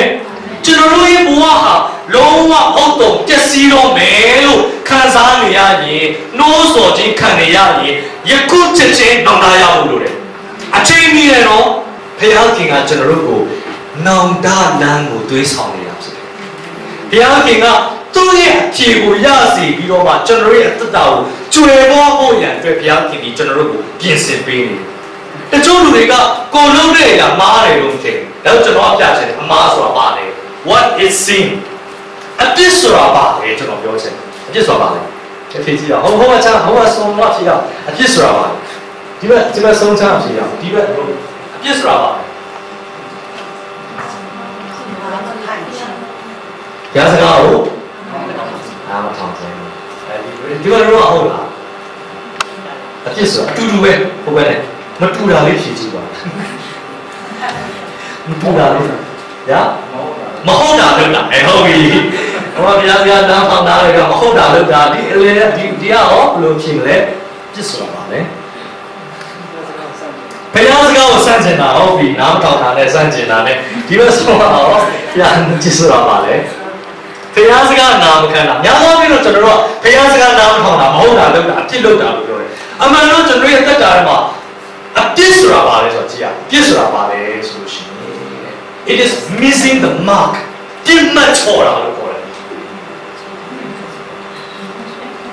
ပြစ်တာတော့ဘယ်ကိုပြစ်မှာလဲဒီ target ကိုပြစ်မှာဒါပေမဲ့ကျွန်တော်တို့ပြစ်လိုက်ပြီမရဘူးပြန်ပြစ်အောင်လားပြောမယ်နောက်ချက်ပြောမယ်မရဘူးအဲ့ဒါဖြစ်ပဲဒီနေ့ကျွန်တော်ရဲ့တက်တာထဲမှာ မြဲတက်ကြကုန်မရဘူး။ဟုတ်တယ်ဟာဝိခံနေတယ်ဟာလေလုယာ။ဟုတ်ပြီနော်ထိနေပြီ။ကျွန်တော်ထိအောင်ပြောတယ်ဆိုရင်တော့ဒါစင်းမဟုတ်ဘူး။ The words of God ပဲဖြစ်တယ်။ကဲကျွန်တော်တို့တွေကကျွန်တော်တို့လိုချင်တဲ့ target ကိုကျွန်တော်တို့ရောက်အောင်ပြည့်ကျွန်တော်တို့ဖြစ်ချင်တာကိုကျွန်တော်တို့ target ထားတယ်။ဒါပေမဲ့ကျွန်တော်တို့ရဲ့တက်တာထဲမှာအဲ့ဒီဖြစ်ချင်တဲ့အရာကျွန်တော်တို့လိုချင်တဲ့အရာကျွန်တော်တို့တန်းတာတဲ့အရာကို target မရောက်နိုင်စေတာကဖြစ်ဖြစ်။ဒါကြောင့်မို့ဘုရားခင်ကျွန်တော်တို့ကိုရည်ရွယ်တာတခြားကျွန်တော်တို့ဖြစ်နေတာကတခြားကျွန်တော်တို့ရည်ရွယ်တာကတခြားကျွန်တော်တို့ရနေတာကတခြားကျွန်တော်တို့ရဲ့ purpose တွေရည်ရွယ်ချက်တွေသိကောင်းရင်ကောင်းနေမယ်ဒါပေမဲ့အဲ့ဒီရည်ရွယ်ချက်တွေဖြစ်မလား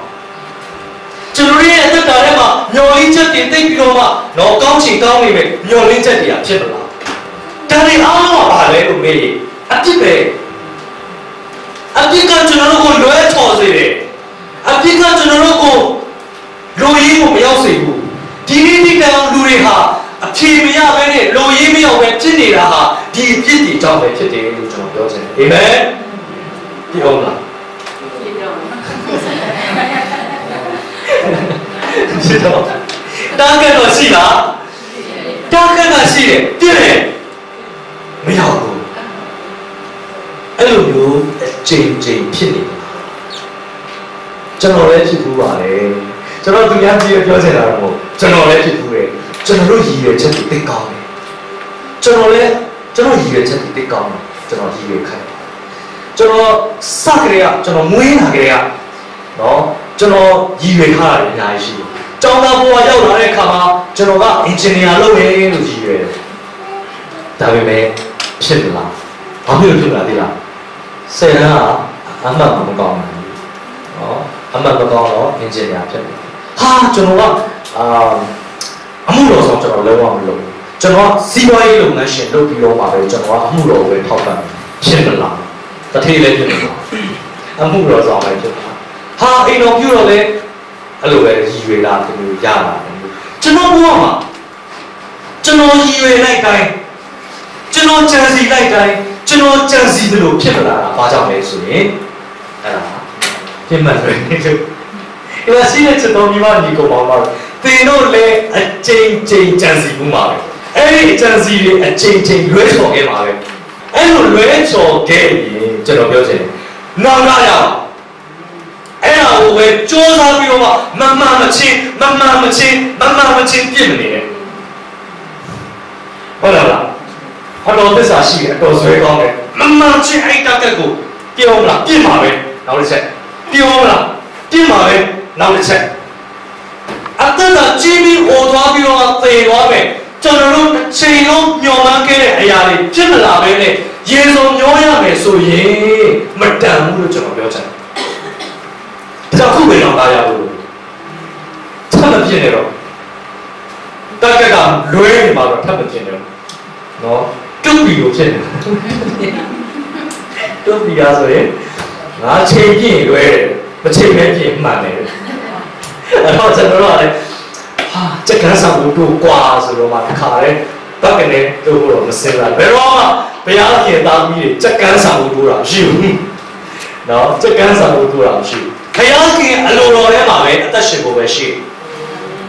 ကိုယ်စားတည်တဲ့အသက်ရှင်ပြီးလောက်ခဲ့သမျှအရာအလုံးကိုဏိကုံချုံဖို့ချိန်တန်ပြီလို့ဒီကနေ့ကျွန်တော်ကြည်ညာမယ်အာမင်ကျွန်တော်လည်းကိုယ်ကိုကြည်တာဒီနေ့ငါလွဲချော်တဲ့အရာတွေအားလုံးဏိကုံချုံတော့မယ်လို့ဒီနေ့ကြည်ညာဖို့လို့ချုပ်ပါလားဒီကုံချုပ်ပါလားအဲ့ဆိုဘာလို့အောင်လဲဆိုရင်နောင်နာရနောင်နာရရင်တော့ကျွန်တော်တို့သိကြတယ်ရည်ရွယ်ချက်တက်ကြက်ကိုတဲ့အောင်ပြစ်နိုင်တော့ကျွန်တော်အာမခံတယ်ပေါ့ခင်ဗျာလွှဲပြီးပြရင်တော့တန်ရှင်တော်ဝိညာဉ်တော်ကအဲ့ဒီမြောက်ကိုတည်သွားပြီးတော့အဲ့ဒီတက်ကြက်ကိုရောက်အောင်စိုက်ပေးလိမ့်မယ်ဟာလေလုယာခင်ဗျာလက်တဲ့ဆရာမလို့တရားခင်ကကူညီနိုင်မယ်တခါတည်းအားဆရာကောင်းတယ်တော့ကိုယ်စာဒီကိုညစ်ပယ်ပြီးကိုလိုပဲလို့ဝန်ခံလိုက်တဲ့အချိန်မှာအရင်လုံးကတစ်ချိန်လုံးတောင်းနေတယ်မရတဲ့အကျွေးတွေအိမ်နိုင်ငံရောက်လာပြီဟုတ်တယ်ရှိတယ်နော်ကြားဘူးလို့ပြောတာတစ်ချိန်လုံးကြံစီခဲ့တာတွေဖြစ်မလာတာတွေဘုရားခင်ရဲ့အချိန်မှာကိုယ်စာဒီနဲ့ကြိုးစားအောင်တောင်းတရပြီးဟန်လိုက်တဲ့အခါမှာအဲ့ဒီ ခွင့်ရည်ပေါ်လာတော့အစားအရှာနေခဲ့တာပဲမတွေ့ခဲ့ဘူးအစားတော့စူးစမ်းခဲ့တာပဲမရခဲ့ဘူးအခုကျမှဘာလို့အဲ့ဒါတွေရတယ်အခုကျမှဘာပြောအဲ့ဒါတွေပေါ်လာလဲလို့မေးရင်ကိုလုံးရက်တီကြောင့်တက်ကလွဲနေတာတွေအားလုံးကိုနောက်သားရခဲ့လို့ဖြစ်တယ်အာမင်အဲ့တော့နောက်သားရတာတန်ပါတော့ကျွန်တော်တို့အရှင်းပြရင်ကိုယ့်အဖြစ်ကိုသူများပေါ်ပြတာလည်းမကြိုက်ဘူးနော်အားလုံးမအောင်ကောင်းတော့အားမမမောင်ငါအကောင်းဆုံးလုပ်တာငါကအကောင်းဆုံးလုပ်လိုက်တာကိုယ့်ဖြစ်မလာတော့ပဲတတ်နိုင်တယ်အဲ့ဒါလေးငါအကောင်းဆုံးလုပ်တာတော့သူဖြစ်မလာတော့ငါဖျားနေလေဆိုင်မှတ်ထားကျွန်တော်အကောင်းဆုံးလုပ်တယ်ဆိုတာမရှိပါဘူးကျွန်တော်နောက်သားရဖို့ရှိတယ်ဘယ်လိုခင်ကသူ့လုပ်တယ်ဒါကြောင့်ကျွန်တော်ရဲ့တက်တာထဲမှာငါလုပ်နေတယ်ဆိုတာရှိနေတယ်ကာလပတ်လုံးငါဟာငါစူးစမ်းမယ်လို့ကြံစီနေရကာလပတ်လုံးဘယ်တော့မှ target ကိုရောက်မှာပေါ့အဲ့တော့ကျွန်တော်ရဲ့ target ကလွဲနေပြီပေါ့ဒါကြောင့်လို့စံစာဖတ်ရအောင်လူကာခန်းကြီး15 17ကနေ24တပါမိန်တော်မူကြီးကဇုံတယောက်တော့သူ၌သားနှစ်ယောက်ရှိဒါငယ်ပြီးအဖခင်ကိုသွား၍ပါကျွန်တော်ရတဲ့ပေါ်အမွေဥစ္စာကိုဝေ၍ပြီးပါတောင်းပါရင်အဘဒီဥစ္စာများကိုဝေ၍သားတို့အားပေး၏ထို့နောက်များမကြာသားငယ်၏မိမိဥစ္စာများကိုပေး၍ဝေးစွာသောဤတို့သွားပြီးလေထိုဤမှာတောင်ကုန်၌လွန်ကျူးသောအဖြစ်ဥစ္စာပြုံးပြီး၍ရှိသမျှပုံသောအခါထိုဤ၌ကြီးစွာသောအစာကောင်းပါခြင်းဖြစ်၍သူသည်အလွန်ဆင်းရဲခြင်းဖြစ်၏ထိုသာဤသားရောက်ထံသို့သွား၍စေကံရင်ဝတ်တို့ကိုကြောင်းစီခြင်းမှာသူ့ခင်သည်တောသို့စေလို့ဖြစ်သူသည်ဝတ်စားတတ်သောပဲတောင်းကိုပင်စားခြင်းမတက်မမွန်လျက်နေရ၏ဘယ်ကအစာကိုကျွေးထိုအခါတတိယတွင်ငါပါ၏အိမ်၌ခစားသောသူများတို့သည်ဝါစွာစားရကြ၏မူကားဤပြည်၌တေအောင်ငက်ခံရ၏ငါထ၍ဘာခံလို့သွားမည်ဘာကျွန်ုပ်ဒီဘုရားခင်ကို၎င်းကိုတော်ကို၎င်းပြစ်မှားပါ၏ယခုမှစ၍ကိုတော်၏သားဟူသည်ဟောခြင်းကိုခံထိုက်ပါသူ900၌ကျွန်ုပ်ကိုထားတော်မူပါဟုငါပြန်ပြောကြံရှိသည်နှင့်ထ၍ဘာခံလို့သွား၏သွား၍ဝေးသေးသောကဘာသည်သူ့ကိုမြင်တနာတော်စိတ်ရှိသည်နှင့်ကြီးသွား၍သား၏လေကိုပိုက်ပတ်ပြီးငန်းရှုပ်၏သားလာ၍ပါကျွန်ုပ်ဒီဘုရားခင်ကို၎င်းကိုတော်ကို၎င်းပြစ်မှားပါ၏ယခုမှစ၍ကိုတော်၏သားကိုဟောခြင်းကိုခံထိုက်ပါဆိုရင်အဘာကမြတ်တော်တို့ကိုဒီကဲသူ့ကိုဆုံးစားဒီလက်စွပ်စာစင်ကြချင်းရင်းကိုစင်ကြစုအောင်ကျွေးသောမောင်လေးကိုပြကြတို့ဒီမှာငါတို့ဒီစားကြဖို့ပဲပျော်မွေ့ခြင်းကိုပြုကြရအောင်ငါသားဒီထက်ကကိုယခုရှင်ကြ၏တက်ကကြောင်းယခုပြည့်ပြန်၏စေပါလို့ဆိုပြီးမှတို့တော်ကောင်းလို့ပျော်မွေ့ခြင်းကိုပြုကြ၏ကျေးဇူးတင်ပါတယ်ဒီဖြစ်ချက်ကိုကျွန်တော်တို့ကြားဦးပြီးသားပါတာငယ်ရှိရဲ့အငယ်ကအဖေစီကနေသူရတဲ့ရထိုက်တဲ့ဥစ္စာတွေကိုတောင်းပြီးမှဝေးစွာသောပြည်ကိုထွက်သွားတယ်။ကဲနောက်တော့မရခင်လူရဲ့အမားကိုကျွန်တော်ပြောချင်တယ်။နောက်တော့မရခင်လူရဲ့အမားကပါလေဆို self will ဆိုတာကကိုယ်ဆန္ဒကိုယ့်ရဲ့ဆန္ဒကျွန်တော်ရဲ့တက်တာထဲမှာဘုရားခင်နဲ့ကင်းကွာစေတာဘုရားခင်နဲ့ကျွန်တော်ကြားရဲကဝေးကွာစေတဲ့အကြောင်းကြီးရဲ့အစကကျွန်တော်ရဲ့ဆန္ဒတွေပဲကျွန်တော်ပြစ်ချင်တာတွေကျွန်တော်သဘောတွေကျွန်တော်ရဲ့လိုအင်းတွေကျွန်တော်ရဲ့တောင်းတချက်တွေစာတိဆန်တဲ့အရာတွေကကျွန်တော်ကိုပထမဦးဆုံးဘုရားခင်နဲ့ကြောခိုင်းဖို့ဖြစ်စေအာမင်ဒီနေ့သားလာတယ်အဖေကျွန်တော်ရတင်ရထိုက်တဲ့အမွေပေးပါလို့တောင်းတယ်ဒါသူ့ရဲ့ဆန္ဒဒီလိုစပြောကြတဲ့ကသူအိမ်ကနေထွက်ဖို့ကြံစီထားပြီအဖေနဲ့ဝေးဆုံးကိုသွားဖို့ရန်သူကြံစီထားပြီဒီငွေဥစ္စာလေးကိုသူကိုယ်တိုင်ဝေဖန်ပိုင်းခြားခွဲခြားပြီးတောင်းချင်တဲ့စိတ်ရှိပြီအဖေကတနေ့တနေ့ပေးတဲ့ပုံဖို့သူမလိုချင်ဘူးအဖေကတနေ့တနေ့သူ့ကိုစီမံပေးတာကိုသူမကြိုက်ဘူးသူ့ဘာသာကိုစီမံချင်တယ်သူ့ဟာသူတောင်းချင်တယ်သူ့သဘောနဲ့သူလုပ်ချင်တယ်အဖေစီမံစရာမလိုဒါကကျွန်တော်တို့တိုင်းမှာမရှိဘူးလားရှိတယ် ဒီနေ့ကျွန်တော်ရဲ့အသက်တာထဲမှာအရွယ်ရောက်လာတာနဲ့အမျှအခြေအနေပေးလာတာနဲ့အမျှလုံတိုင်းကံကန်းတွေကောင်းလာတာနဲ့အမျှအာဏာတွေနော်ယာရုတွေရှိလာတာနဲ့အမျှကျွန်တော်တို့ထဲမှာ self will တွေကလည်းကြီးလာကျွန်တော်မှမေးမရှိသေးတော့ငြိမ်နေမှာပဲငါမျိုးမရှိသေးမှာလို့လားဝေရှိတော့ဟာအဲ့လိုပေါ့ယာရုမရှိသေးလို့ငါငြိမ်နေတာယာရုရှိလို့ကတော့လူတွေအားလုံးကယာရုရှိဖို့ကြိုးစားတယ်ငွေရှိဖို့ကြိုးစားတယ်အကြောင်းရင်းကဘာလဲဆို self will ကိုတွန်းတက်စေဖို့ self will ကိုကိုယ်စံတာတွေကိုတိုင်အသက်ရှင်ခြင်းလို့မဟုတ်လားဟုတ်တယ်လူတွေရဲ့တက်တာထဲမှာဇာတိယာတွေငွေရင်းကြီးရင်တောင်းတင်းမှုတွေနောက်ပြီးတော့မှအခြေအနေကောင်းတွေကိုရှာဖွေနေခြင်းဒီကျွန်တော်တို့သဘောနဲ့ကျွန်တော်တို့အသက်ရှင်လို့တဲ့စံတာအကြောင်းဖြစ်တယ်ဆိုရင်မမောင်းအဲ့ဒီကနေစတာပဲဘာဖြစ်လာတာလဲဖះကိုကြောခိုင်းတာဒီနေ့ကျွန်တော်တို့ရဲ့ငွေကြေးတွေကဖះကိုကြောခိုင်းစေတယ်ကျွန်တော်တို့ရဲ့ယာဒူးတွေကဘုရားသခင်ကိုကြောခိုင်းလို့ဖြစ်စေတယ်ဖြစ်စေရင်အဲ့ဒါအမင်္ဂလာပဲနောက်သားရဘူးလို့ဒီနေ့ကျွန်တော်တို့လောကမှာရှိနေတဲ့အရာတွေကဘုရားသခင်ကိုကြောခိုင်းဖို့မဟုတ်ဘူးဘာလို့မို့လဲဘုရားသခင်အတွက်စေခံဖို့ဖြစ်တယ်ဒါပေမဲ့ကျွန်တော်တို့ရဲ့အသက်တာထဲမှာဟာ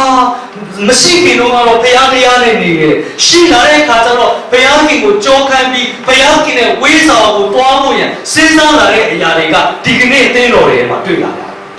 ဒါကြောင့်စာရန်ကလည်းအသင်းတော်ကိုကျွယ်ဝစေရင်အကုန်ပျက်စီးမယ်ဆိုတာဒီလိုအကုန်လိုတပြားတယ်။ဒါကြောင့်မို့အနောက်နိုင်ငံတွေကျွယ်ဝလာတဲ့အခါမှာအသင်းတော်တွေကိုယ်တော်ဖြစ်ကုန်ပြီ။အသင်းတော်တွေ night club တွေဖြစ်ကုန်ပြီ။ဝိသီကိုယ်ွယ်မဲ့လူမရှိတော့ဘူး။မရှိရုံနဲ့မကောက်ဖယားတော်တော်မှကြောခိုင်းတာကြတယ်။ self will အဲ့ဒါကိုအခုနောက်လာရဖို့ကျွန်တော်မျက်စိရှိမှမြင်နေရတာကျွန်တော်တို့ပုံသက်တွေတွေ့နေရတာပဲကျွန်တော်တို့ရဲ့တက်တာထဲမှာဒါမျိုးဖြစ်ခံလို့မရဘူးမဟုတ်လားဟုတ်တယ်ဒီနေ့ကျွန်တော်ရဲ့တက်တာထဲမှာအဲ့ဒီ self will ကငါသဘောဆောင်တဲ့အရာတွေကအရင်ဦးဆုံးဖယားကိုကြောခိုင်းလို့စัจจิပဲမျက်နှာစာဖယားခင်ရဲ့စัจจิပဲအရက်ကိုမျက်နှာမူနေဆိုတာစတွေ့ရကောင်းလားလို့မေးကိုယ့်အတွက်ကောင်းနေလို့ထင်ရတဲ့လားကိုယ်သဘောနဲ့ကိုလုပ်ရတာမကောင်းလားကြိုက်တာဘောဘယ်သူမှလာပြီးဝေးမဖာနဲ့ဘယ်သူမှလာပြီး control မလုပ်နဲ့ဘာမှလာမပြောနဲ့ကိုယ်သဘောနဲ့ကိုလုပ်ရတာတိတ်ကြိုက်ငါပြီးတယ်ဆိုတာမျိုးအရန်ကောင်းတယ်ဒါပေမဲ့အဲ့ဒါကကျွန်တော်တို့ပြစ်မှတ်လွဲစေတဲ့အစာဖြစ်တယ်အာမင်ငါလို့ဒီပါမဆိုဖြစ်တယ်ဆိုတဲ့အရာငါသဘောနဲ့ငါလုပ်ခွင့်ရတဲ့အရာဟာပြစ်မှတ်လွဲမဲ့အစာဖြစ်တယ်ဒါကြောင့်မို့ဒုတိယအဆင့်ပါဖြစ်တာပဲ submission ဝေးကွာတားတာအဖေစီကနေလိုတာရသွားတယ်ဟာအဖေကလည်းအလိုလိုက်ရောအားကြီးပါလေဗျာတားသားတဲ့အတိုင်းပေးရလားမပေးလို့ရဘူးအဲ့ဒီလိုလေပဲကြည့်ပြီးသွားမယ်ဆို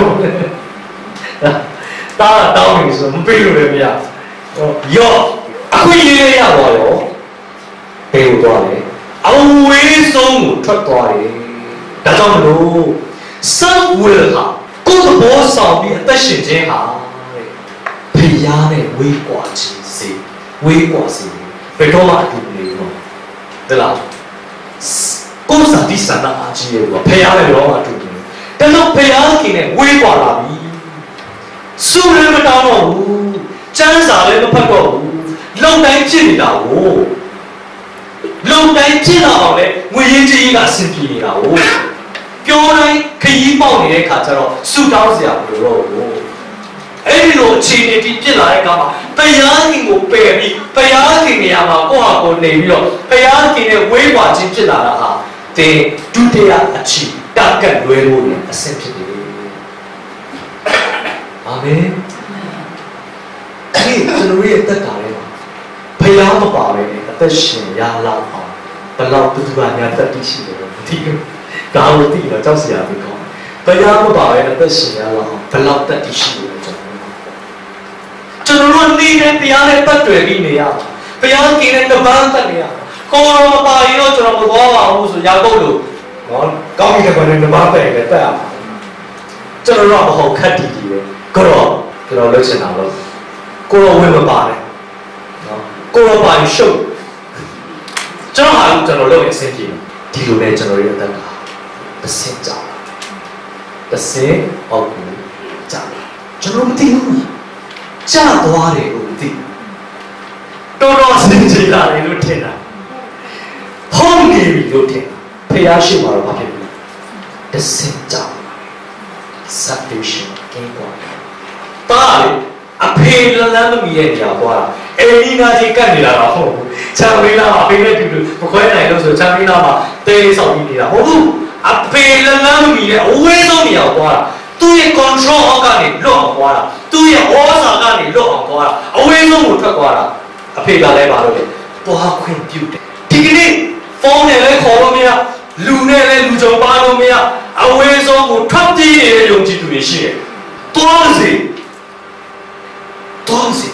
တိတ်လွတ်လပ်တယ်လို့ထင်တယ်တိတ်ကောင်းတယ်လို့ထင်တယ်ဒီနေ့ကျွန်တော်ရဲ့အသက်တာလေးဖះနဲ့ဝေးဆိုးနေအောင်ကျွန်တော်သွားဖို့ဘယ်လောက်တက်တည်ရှိအောင်လဲဆိုတာကြည့်ရအောင်ဒုတိယတတိယအဆင့်ကိုရောက်လာ loss ဆုံးရှုံးခြင်းတွေကြုံတွေ့ရတယ် hallelujah အဝေးဆုံးပြည်ကိုသွားပြီးတော့မှ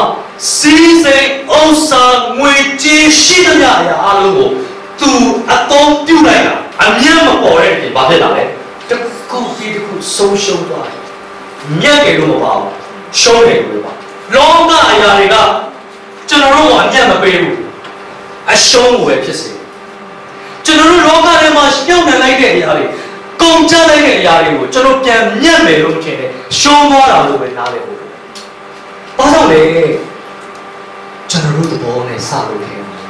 ကျွန်တော်တို့သဘောနဲ့စလုပ်ခဲ့လို့ဘုရားသခင်ရဲ့ဝေးပွားခြင်းကကျွန်တော်တို့မှာရှိနေပါတယ်ဆိုတဲ့အရာတွေအားလုံးကိုတစစီဖြစ်အောင်ဆွဲနှုတ်လိုက်တာကျွန်တော်တို့ကအခိုးခံရတယ်လို့ပဲကျွန်တော်တို့မှာရှိနေတဲ့ကျမ်းမာခြင်းတွေခိုးခံရတယ်ကျွန်တော်တို့မှာရှိနေတဲ့ဝမ်းမြောက်ခြင်းတွေခိုးခံလိုက်ရတယ်ကျွန်တော်တို့မှာရှိနေတဲ့ဒီဘုရားသခင်ပေးထားတဲ့အရာအားလုံးကျွန်တော်တို့ထဲကနေစာရန်ခိုးယူသွားတာကိုကျွန်တော်တို့မသိပဲနေသလားကျွန်တော်ပြောချင်တယ် loss ရှုံးနေအဲ့ဒီသားကအဖေပေးလိုက်တဲ့ဥစ္စာတွေကိုပျော်ပါစားတော့နေရတယ်ဒီနေ့ကျွန်တော်တို့ရဲ့တက်တာထဲမှာဒီလောကမှာအချိန်ကုန်နေတဲ့အရာတွေအားလုံးဟာဘာနဲ့တူလဲလို့လေကိုယ်မှာရှိတဲ့ဥစ္စာတွေပျော်ပါစားတော့နေတာလေတူတယ်ကျွန်တော်ဒီနေ့ကလည်းတရင်တစ်ခုကြားတယ်ကားလေးတွေကလည်းခောက်ချိုးတွေမိုးပြုတ်ကျနေတဲ့အချိန်မှာကားပါမိတ်တွေအဆောင်30လောက်ဝယ်ထားတယ်လို့ပြောတာကျိုးဆွဲချတယ်ယုံကြည်သူတွေရှိတယ်ယုံကြည်သူတွေမှာရှိတယ်ကျွန်တော်မိတ်ဆွေဆရာပြောတာသူ့ရောက်ပါအကြောင်းပြောပြတယ်ဒီကိုရအောင်ဆိုမလားဘူးဝေးကြီးတော့ကိုပဲလိုက်နေတာအခုကားပွဲလာလို့ကားစိတ်တွေကြောက်တော့လုံးဝမဖြစ်တော့တော့သူပြောပြနေတယ်သူစိတ်မကောင်းဖြစ်ဒီနေ့လူလောကရန်တရားရဲ့အောက်စဘောထဲမှာတွေ့ပြီးဇီးလူကြီးတွေထဲလိုက်ဘူးဘုံခါလှိမ့်ပြီးရုပ်လုံးလို့ပဲလုံးပါနေတော့ဘာမှမရှိဘူးလုံးပါတယ်ဆိုတော့အလုံးလုံးမပြတ်ဘူးတော့ပါအလုံးလေးကတည်းကပါသွားနောက်ဆုံးမှဖြစ်သွားတယ်ဘာမှမရှိတော့ဖြစ်ချင်တာကျွန်တော်တို့အဲ့လိုဘာမှမရှိတော့အခြေအနေကိုရောက်ချင်တာဘယ်သူမှမရောက်ချင်ဘူးဒါပါနေတာတော့သိကြတယ်အနော်ခံရတာတော့သိကြတယ်တစားစီဖြုတ်နေတာတော့သိကြတယ်ဘာကြောင့်လဲ self will ကနေစ lost ရှုံးနေပြီဒီယုံကြည်သူကိုကိုတတ်တယ်ရှိရယုံကြည်ရဲမှာရှိတယ်ကိုတတ်တယ်ကျွန်တော်အတင်းတော်စလို့ပုံမှန်ငငယ်လေးကြောင့်ငငယ်လေးပဲရှိတယ်ကိုတတ်တယ်တော့ကျိုးဆွဲချတယ်ပထမဆုံးကျွန်တော်အတုပချရတာကျိုးဆွဲချပြီးတယ်အလောင်းတင်းတော်စတာဟာဒုက္ခအတုပချကျိုးဆွဲချတဲ့အလောင်းဖြစ်နေတယ်ဘာဖြစ်လို့ညောင်းလေးချက်တည်ပြတ်သွားတဲ့အချိန်သူ့ကိုယ်သူမခံမရနိုင်တဲ့အတွက်ကြောင့်ကျိုးဆွဲချတယ်ဆုံးရှုံးတယ်လို့ခံစားတာဘာကြောင့်လဲself will ကနေစ salvation loss ဒီနေ့ကျွန်တော်ရဲ့တက်တာထဲမှာခ ခင်ဗျားနဲ့တက်ရှင်နေဘာမှဆုံးရှုံးစရာမရှိဘူးမှန်ပေမဲ့ဒီနေ့ကျွန်တော်ရဲ့တက်တာထဲမှာတကူပြီးတကူလုံတိုင်းမအောင်မြင်လုံတိုင်းမအောင်မြင်ချမ်းစီတိုင်းပြက်ဟာရှိသမျှဟာတွေကလည်းသူများယူသွားပြန်မရအကျွေးတွေတင်းတောင်းလို့လည်းမရနောက်ဆုံးမှာဘာလို့လဲမသိတော့ဘူးတခါလမ်းစာပြောင်းနေပြီနောက်ဆုံးဆုံးရှုံးမှုကကျွန်တော်တို့စီကိုဝင်လာပြီဟာလက်မိုက်ချပြီးတော့မှအမေကဘာတော့ online တော့ဘူးဆိုတဲ့အခြေအနေမျိုးကိုမရောက်ခင် loss ကလည်းလာနောက်ပါပြီ emptiness ဘာမှမရှိတော့ဒါလေ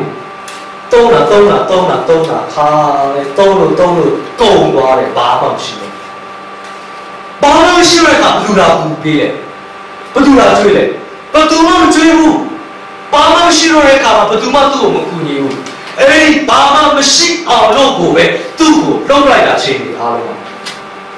ဒီနေ့ပတ်ထားပါအတိတ်ကကျွန်တော်ရဲ့စောင့်ွယ်ကကျွန်တော်ရဲ့အသက်တာမှာဘာမှမရှိတော့တဲ့အခါမျိုးတွေမှာဘယ်သူမှမကူညီစေဘူးတော့ကျွန်တော်ပြောချင်တယ်ပတ်စံရှိရင်တော့တိတ်နားမှာပြီးဝိုင်းလေနေတယ်အသေးချာပဲနေ့စီပါလာစားလိမ့်မယ်တဲ့အိမ်မှာကျွေးတဲ့ညစားတယ်တဲ့အိမ်မှာလာတဲ့တဲ့စီမှာလာပြီးတော့ပဲတဲ့ဘာမှမရှိတဲ့အခါတဲ့နားမှာဘယ်သူမှမရှိတော့တဲ့ဘာမှမရှိတော့တဲ့ကြတဲ့တဲ့နားမှာဘယ်သူမှမရှိတော့တဲ့တေရောက်တယ်လို့ကျွန်တော်အဲ့ဒါ emptiness ပဲအဲ့ခါတော့ကျွန်တော်ဝမ်းနေဟာငါတယောက်တည်းလူတွေစီသွားတော့လေရှောင်သွားကြတယ်အကူကြီးတောင်းမယ်လို့သွားတော့လေကိုယ့်ကိုကူလို့မင်းကတုံးတာဘူးမင်းကညံ့တာဘူးဒီလိုဖြစ်မှာဘူးကျွန်တော်ဘဝကြီးလုံးဝညံ့ဖြစ်တုံးနေဘဝကိုရောက်သွားပြီးတော့အတုံးမကြစရာအကြောင်းဖြစ်စီတော့အောင် emptiness ဖြစ်စီဒီနေ့ကျွန်တော်မိမညီကိုပါကျွန်တော်ရဲ့တက်တာထဲမှာဘယ်ဟာတခင်ကအဲ့လိုမျိုးဖြစ်စေချင်တာဘယ်သူမှမကူညီတဲ့အချိန်မျိုးထိကျွန်တော်ရဲ့တက်တာကိုရောက်စေပြီးတော့မှကျွန်တော်ရဲ့နေ့စဉ်တက်တာမှာမျောလင်းချက်မဲ့သွားတဲ့အချိန်မျိုးဘယ်ဟာတခင်မဖြစ်စေချင်တာဒါပေမဲ့ကျွန်တော်ကအဲ့လိုဖြစ်အောင်ရွေးမိပြီမဟုတ်လားရွေးမိသွားတယ်အဲ့ဒါဆုံးတာဖြစ်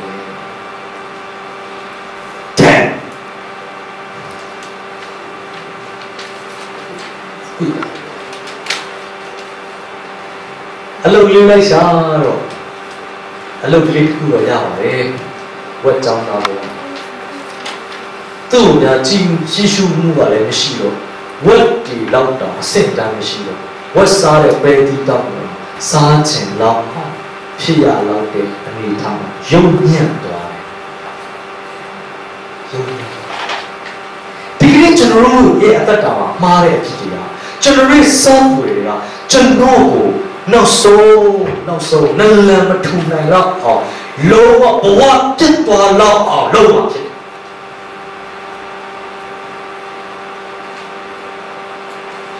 နောက်တော့ရဘူးဒီချီနေမားနေဆိုတာကိုကျွန်တော်နောက်တော့ရဘူးကျွန်တော်ရဲ့ဘဝကဒီလိုအခြေအနေမျိုးထဲမှာရှိနေပြီဆိုရင်နောက်တော့ရဘူးကျွန်တော်ရွေးချယ်တာတွေမားခဲ့ပြီကျွန်တော်တို့တိဆောက်တာတွေမားခဲ့ပြီကျွန်တော်တို့ရဲ့ lucky ရမားနေပြီကျွန်တော်တို့ရဲ့ destination ခရီးဆုံးဟာမားနေပြီဆိုရင်ကျွန်တော်တို့ချက်ချင်းတော့တာရဖို့လိုတယ်ဒါပေမဲ့လူတဘာဝကလေခလုတ်တီမှာအမိတာဆိုတဲ့စကားကိုမနာမချင်းတော့တာမရဟုတ်တယ်လားမနာမချင်းတော့လည်းနောက်တာမရကျွန်တော်တို့အသက်တာပဲဒုက္ခမရောက်ချင်းလုံးဝသေလောက်အောင်မဖြစ်ခြင်းဘယ်သူကနောက်သားရလို့လဲမကောင်းမှန်သိနေလို့တာတရွေ့ရွေ့နဲ့လုံးပါနေလို့တာကိုအဖက်ဆက်ကြိုးစားနေတော့ဟုတ်နော်အစကလေးကစောက်ဝင်နဲ့လာတာလေအစကလေးကစောက်ဝင်နဲ့ငါလို့ငါထိုင်ရပါဘူးငါကောင်းရင်ငါဆိုင်ရပါဘူးဒီတော့မကောင်းဖြစ်နေတာတောင်မှမကောင်းတဲ့ direction ကိုတွားနေတာတော့မှကိုအဖက်ဆယ်ဖို့ကိုအသေးပြန်ဆယ်ဖို့ရတဲ့ကြိုးစားနေလို့အဲ့ဒါနောက်ထားရဖို့ အာမင်ကိုကယ်ဆယ်ဖို့ကြိုးစားရင်းနဲ့အဖက်ဆယ်ဖို့ကြိုးစားရင်းနဲ့ဆက်လက်ပြီးအရှုံးခံဖို့လို့ဘုရားခင်လို့ရှိဒါကြောင့်ကျွန်တော်တို့လည်းနောက်ထားရအောင်တားလားနောက်ထားရတယ်အဲ့နောက်ထားကြောင်း steps of repentance နောက်ထားရခြင်းအဆင့်လေးကျွန်တော်ပြောပြချင်လူတယောက်ကကိုယ့်ရဲ့ဇာတိနဲ့လှုပ်ဆောင်ခဲ့တဲ့အရာတွေပေါ်နောက်ထားရဖို့ပထမဆုံးဘာဖြစ်ရလဲ realize သဘောပေါက်ဖို့လိုတယ်တားပါပြောတယ်အဲ့မှာကျမ်းစာဝက်စားတဲ့ပဲသီးတောက်ကိုစားခြင်းနဲ့တက်ဖြစ်တဲ့အခါမှာထိုအခါတတိယထိုအခါတတိယဆိုရလားဒီနေ့ချက်တော်ကြီးကိုပါမှာလို့ကျွန်တော်တို့ကတတိယဆရာပါရှိတယ် realize သဘောပေါက်ဖို့ပါရှိတယ်ကျွန်တော်တို့မှာအဖြေရှာဖို့ရန်အတွက်ကျွန်တော်တို့အတွက်ကောင်းတဲ့နည်းလမ်းပါရှိတယ်ကျွန်တော်တို့ပြန်လဲဥတည်ပြီးပြန်လဲလာရမယ့်နေရာဘာလဲဆိုတော့ကျွန်တော်တို့ဘယ်လိုလုပ်သိလဲကျွန်တော်တို့သဘောပေါက်မှုတွေကအရေးကြီးတယ်တတိယဖို့လိုတယ်တားလာတော့ဘာတတိယလဲအဖေကိုတတိယလေသူနေခဲ့တဲ့သူထွက်လာခဲ့တဲ့နေရာသူ့အဖေနေရာကိုသူတတိယလေကျွန်တော်တို့ဘယ်ကနေထွက်လာခဲ့လဲကျွန်တော်တို့ဘယ်သူစီကိုပြန်သွားရပါလဲကျွန်တော်သဘောပေါက်ဖို့လိုတယ်ဒီနေ့လူတွေတော်တော်များများကနောက်တရတယ်ပြောတာဘယ်ကိုပြန်သွားရမှမသိဘူးအာမင်ကျွန်တော်တို့ထွက်လာခဲ့တဲ့ဘုရားခင်စီကထွက်လာခဲ့တဲ့နေရာဘုရားစီကိုပြန်သွားရဒီနေ့လူတွေဟာမာမန်သိတယ်ပြန်ထတယ်ဒါငါရဲ့အမှားကြောင့်ဖြစ်မယ်ဆိုလို့မှပြင်းတယ်မှားတယ်ဆက်ပြီးမှားတယ်သဘောမပေါက်နိုင်ဘူးသူတို့ဘုရားစီပြန်သွားရမှာသဘောမပေါက်သူတို့ရဲ့နေရဲ့အန်ဆေးရှင်ဘုရားခင်စီကိုသူတို့ပြန်ပြီးတော့မှခေါ်တော်ရမှာသူတို့သဘောမပေါက်ဘူးတင်ရောသဘောပေါက်လူတိုင်းစောင့်ကြနေသွားတဲ့သူတွေအားလုံးဟာဘုရားခင်စီကိုပြန်သွားရမယ်ဆိုတာသဘောပေါက်ဘူးဘုရားကိုတတိယအဲ့တော့ကျွန်တော်ရဲ့သက်တာထဲမှာနှုတ်ကပတ်တော်ကကျွန်တော်တတိပေးကျွန်တော်ဒုက္ခရောက်ပြီးသေတော့မယ်ဆိုရင်တမန်တရားကကျွန်တော်တတိပေးတယ်ယုံကြည်သူပဲဖြစ်မယုံကြည်သူပဲဖြစ်တော့ဘုရားခင်ကလေအေဝံဂေလိတဲ့စကားကြားစေတယ်သူစီမှာအဖြစ်ရှိတယ်ဆိုတာသိစေတယ်နိုင်ငံတော်နဲ့တောင်းပန်ခြင်းအကြောင်းကိုကြားဖို့ရတဲ့ဘုရားခင်အလုပ်လုပ်ဒီနေ့ကျွန်တော်ရဲ့သက်တာထဲမှာလေဒါကိုသဘောပေါက်ဖို့တတိယလာဖို့ကျွန်တော်တို့ရဲ့အဖြေဘုရားခင်စီမှာရှိတယ်ဆိုတာသိဖို့ရတဲ့အတွက်ဘုရားခင်အလိုရှိတယ်အာမင်တတိယရုံနဲ့မပြီးဘူးတော့ဘုရားစီပြန်သွားရမယ်ဆိုတော့ချို့ရတယ်သိတယ်ဘုရားစီပြန်သွားတယ်သိတယ်ဘယ်တော့မှရောက်မလာဘူးသိတယ်ရောက်မလာဘူး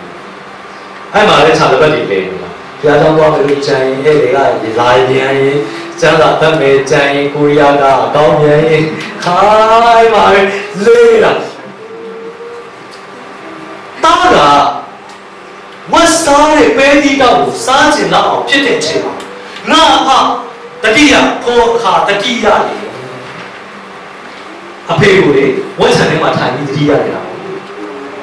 ဝတ်ဆန်ထဲမှာပဲဦးလေးအဖေကိုတတိယလိုက်တော့အဖေကိုတတိယစားလေးရုံးမှာပဲအဖေကိုတတိယပုံဆက်လိုက်အောင်မှာပဲဝတ်ဆန်ထဲကနေဘူးမှမနေဘူးဒီသားအလုံးနေတတိယလေဘာလို့ decide ဆုံးဖြတ်ချက်ချတယ်ဟာလေလုယာတာကဘာဆုံးဖြတ်လဲငါဖေအိမ်မှာနေတဲ့ကြော်နေရောငါတော့မငတ်ဘူးငါတော့မစင်ရဲဘူးငါတော့ဒုက္ခမရောက်ဘူးဆိုတော့မှ तू တတိယပြည့်တဲ့ခါပါတဲ့ဘာပြောလဲဆိုတော့ငါထ၍အဘထံသို့သွားပြီဟော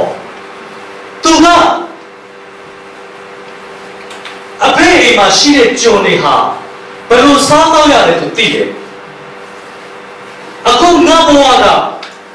ဝန်စားတဲ့ပဲတိတောက်ကိုစားချင်လောက်အောင်ဖြစ်နေရတယ်တော်ပြီငါဒီဘဝတော့မနေတော့ဘူး